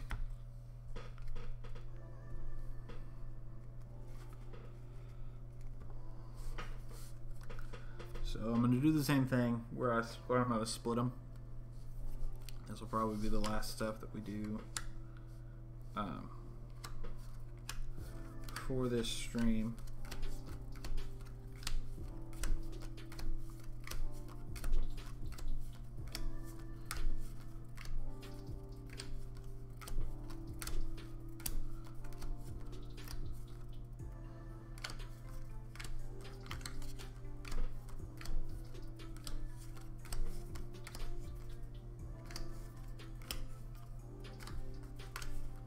See how many more instants are in this set of stuff? That's a lot of what red ends up being. So I think both of these we can drop because we have some instants that basically do the same thing. With Rack with Madness, I love this effect of attacking something with its own power. But we have Fall of the Hammer, which is an instant, and also we can choose like one of our creatures if they're bigger. Or actually we have to choose one of our creatures, but Rack with Madness seems like it's not going to make it. Bolt of Keranos is 3 damage, but only on our turn. And we have some other cards in here that do the same thing. Sarkon's Catharsis seems expensive. Pyrohelix seems maybe not as viable since we're going to have to be paying... since we could pay the same cost to do 3 damage to something. So I'll drop that. I also dropped Chandra's Outrage because it's 4 mana and 2 of it has to be red. I think Command the Storm also comes out. Command the Storm's just expensive. We'll keep Scorchmark and Fall of the Hammer. Reckless Rage. I don't know if I want to be blowing up my side of the field. There's the 3 damage that we could do instant speed again. We can drop a Tarfire in there and we'll lose the Flame Lash. So that leaves us with 5 instants. Omen of the Forge I think immediately comes out. It was kind of a, yeah, we can add this. Skin Invasion, I don't know if it's viable. in this deck at the moment. I don't have anything to help out on the other end of it. Guys of Fire. I think it gets cut. Aspect of the Manticore. For the cost of it, we could also be playing Mardu Runemark, which gives us +2/+2 and potentially first strike. So I think that's way more viable. Fire breathing, I believe something else does fire breathing. Yes, Dragon Mantle does fire breathing for the same cost, and we get to draw a card off Dragon Mantle.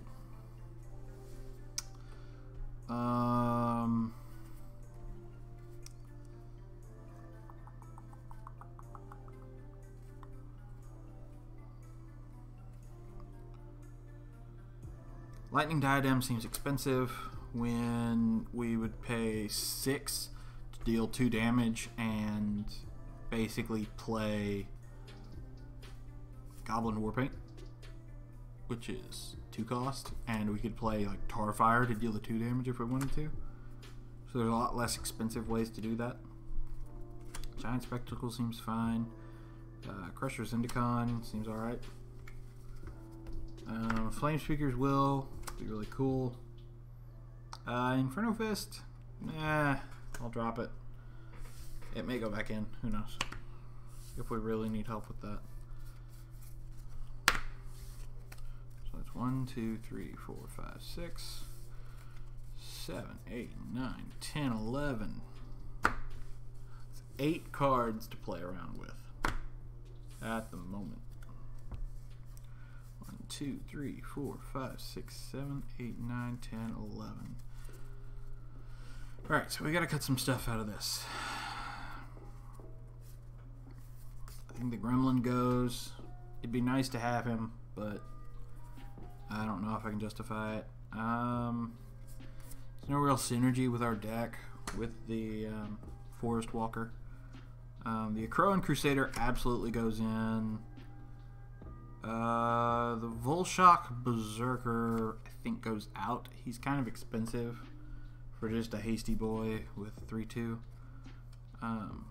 Thopter Engineer costs 3, gets us 2 creatures out of it.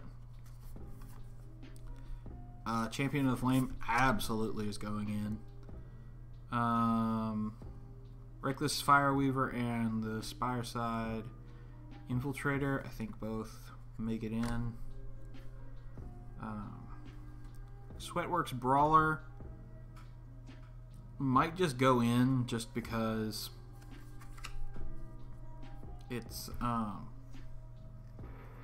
it'll give us an excuse to use like some equipment that we're not using at the moment.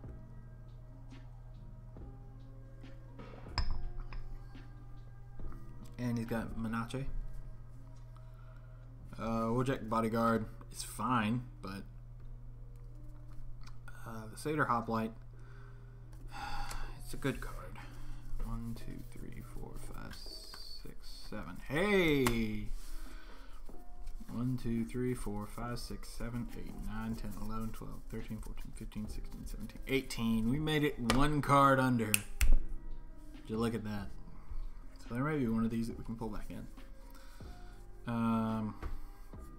Inferno Fist? Nah.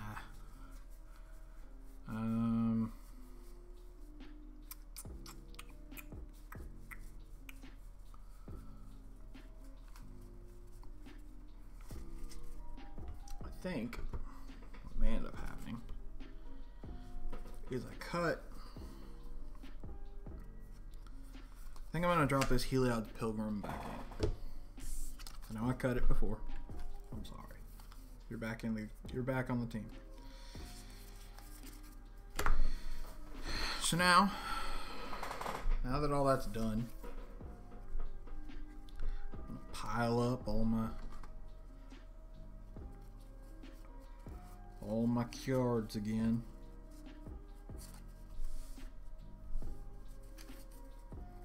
And we're gonna count all of them together. And we should have 65. 64. This is 65. 1, 2, 3, 4, 5, 6, 7, 8, 9, 10. 10 artifacts. 1, 2, 3, 4, 5, 6, 7, 8, 9, 10. 1, 2, 3, 6, 7, 8, 9, 10. 1, 2, 3, 4, 5, 6, 7, 8, 9, 10. 1, 2, 3, 4, 5, 6, 7, 8, 9, 10. 1, 2, 3, 4, 5, 6, 10. Look at that. Well, that was rough, but we did it. So that gives us 65 cards, including our commander. So now we address the other part of things, which unfortunately I forgot we did have some dual colored cards in here. So we may have to rip a few cards out of the deck, or we may just drop some of these that are not as useful as we thought they were. I might actually just drop all of these dual cards. They were just kind of like, it'd be nice to have them. Yeah, I don't think I need any of them. Cool. We'll just drop those off.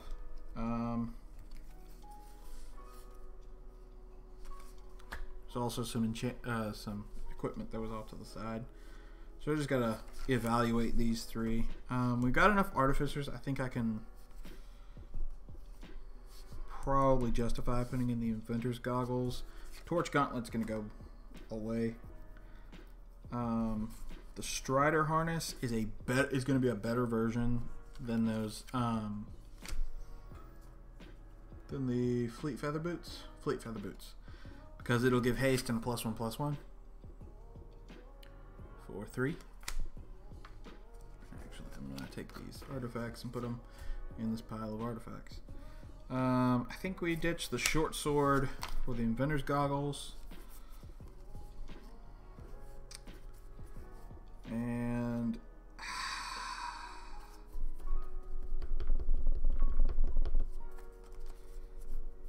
I'm at a tough point right now.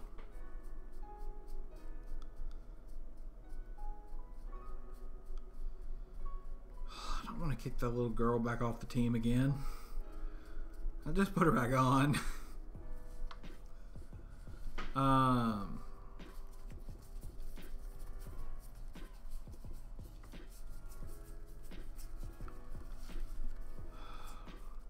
It sucks, but I think we're gonna have to kick the Loxodon Warhammer out, just because we're not concerned with the life gain.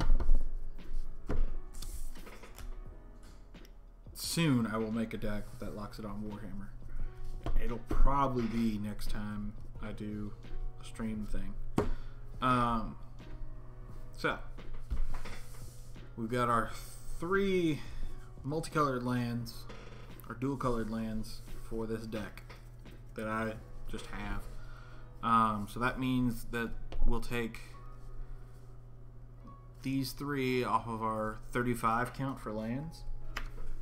This will absolutely be the last thing that I do because the deck's almost done. So what we got to do now is we need to evaluate how many of each land we're going to have. Now luckily I've made it easy, so now I only need 32 lands total. And we're just going to go ahead and set these artifacts off to the side. They don't really count towards our total for lands because you can play whatever for those since they're colorless. But what I usually do, especially when I'm going to count a bunch of stuff, is I'll lay it out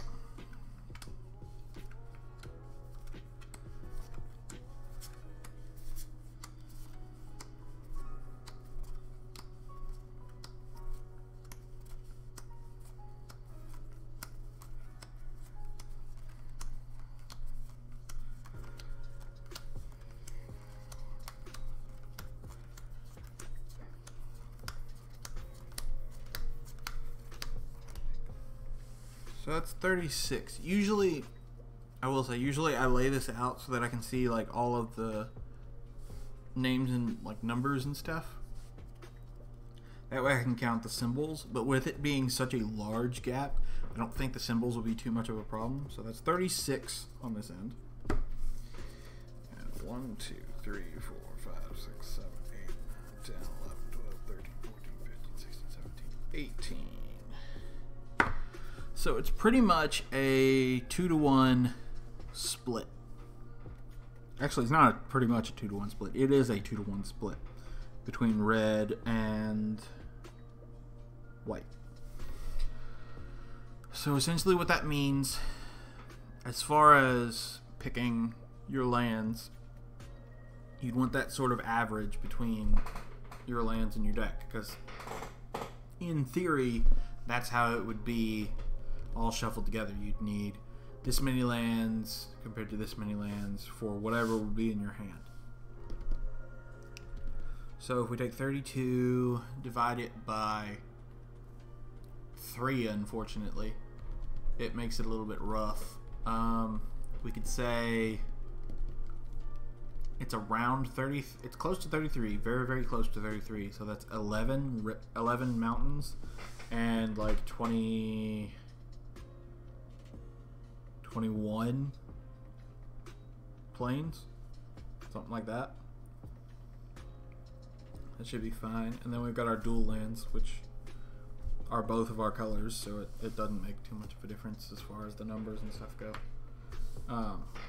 Yeah, 11 mountains, 21 plains, should be good to go. And once that's all done, your deck is pretty much ready to be shuffled together and played with. So that's kind of, I know this was kind of like it was a little bit rougher, but I was kind of going through my process of here's how I make all this stuff happen.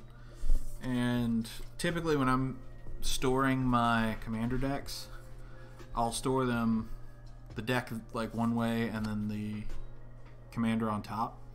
It's how I always stored my like my fusion cards and that kind of stuff for Yu-Gi-Oh! Too, where it was kind of like this is separate from everything else, and I need to make sure I've got it set off to the side whenever we start playing. So that should be a TIANA Ships Caretaker deck. I'm not going to say it's a perfect TIANA Ships Caretaker deck. If you really want to find other decks, I'm sure they're out there. They may not be recent or anything, because a lot of people will build decks for the most recent sets and that sort of thing. So it was fun though. I'll probably do this again. I don't know if it'll be this like Friday's stream or anything, but something tells me if I do build a deck soon, it'll probably be more likely that it'll be Daxos than it would be Joda. With Joda, there's just so much to take into consideration, and it may be one of those things where I'll look up online to see what a lot of people are doing for Joda, just because I want a starting point for that one. Whereas with Daxos, I know his shtick. His shtick is life gain. You build a life gain deck and use Daxos as your commander, you're going to be fine. And I have plenty of life gain, white life gain cards, so that should be good. But I think that's all I got for tonight. If you are watching live and you missed a part of the live stream, don't feel too bad. It's fine. I'm not going to judge you for it. If you wanted to catch the beginning of it, the VOD will be available immediately after the stream's over. Should be available to anyone. I don't see why it wouldn't be. If you want to watch it later and you don't want to come back to Twitch for some reason, that's also fine. I have a YouTube channel that is Toxic Titan Gaming, and it's got the same logo and same banner as Twitch, so it should be easy to find. If you're watching this on YouTube, and you were like, hey, I didn't know that this was, I didn't really see that this was live. Well, come over to Twitch and follow the page, and then you'll know for next time. And it's fine. I do this mostly for fun, and I'm gonna probably use this deck at some point, so it was kind of just one of those, like, I kind of want to build this deck. I can do that on stream. That'll be fun. And I got it done. It took 2 streams because there are so many cards to go through, but I think especially with like something like this, it would be a little bit shorter anyways. So this one may just be like 1 stream. So it may be what I do Friday. I don't know. I usually decide when I'm going to stream on the day that I stream. Except for like today's. Today's I knew I was going to finish up this deck because it was just laying around and stuff. If you're like, hey, I follow you on Twitch, and that's cool, but I'd like to know, like, other than that, like, how could I figure out what you're gonna do on stream? I'm like, well, I do have a Twitter, and it is at ToxicTitanYT, because gaming wouldn't fit. It has the same logo and banner, so it should be easy to find. And usually I try to post on there a little bit before I stream about what we're going to be doing on stream, so that way you're just prepared for whatever you might encounter. Or you, like, I know that Magic the Gathering is probably not everyone's cup of tea or mug of tea, but that's fine.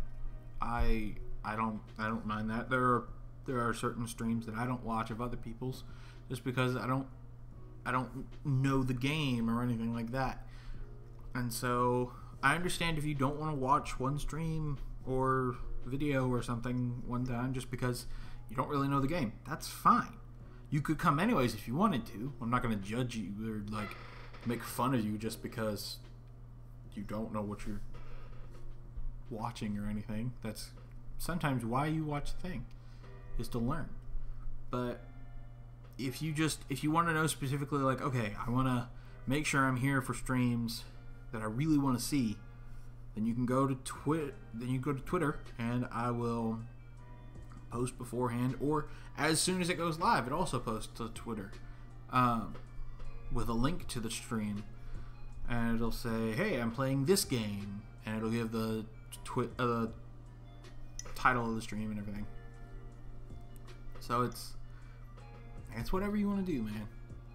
But for now, I think that's all I got, and I don't think I can drag out this outro any longer. And maybe next time you'll actually be able to see my face, because I've just had it angled down real weird just because I don't have 2 webcams. If I had 2 webcams, I honestly would probably run both. But a lot of it would just be staring at, like, watching my face. Just looking down at cards, just going, oh man, this is so interesting. But, yeah, that should be good. So, until next time, have fun, play games, and take care.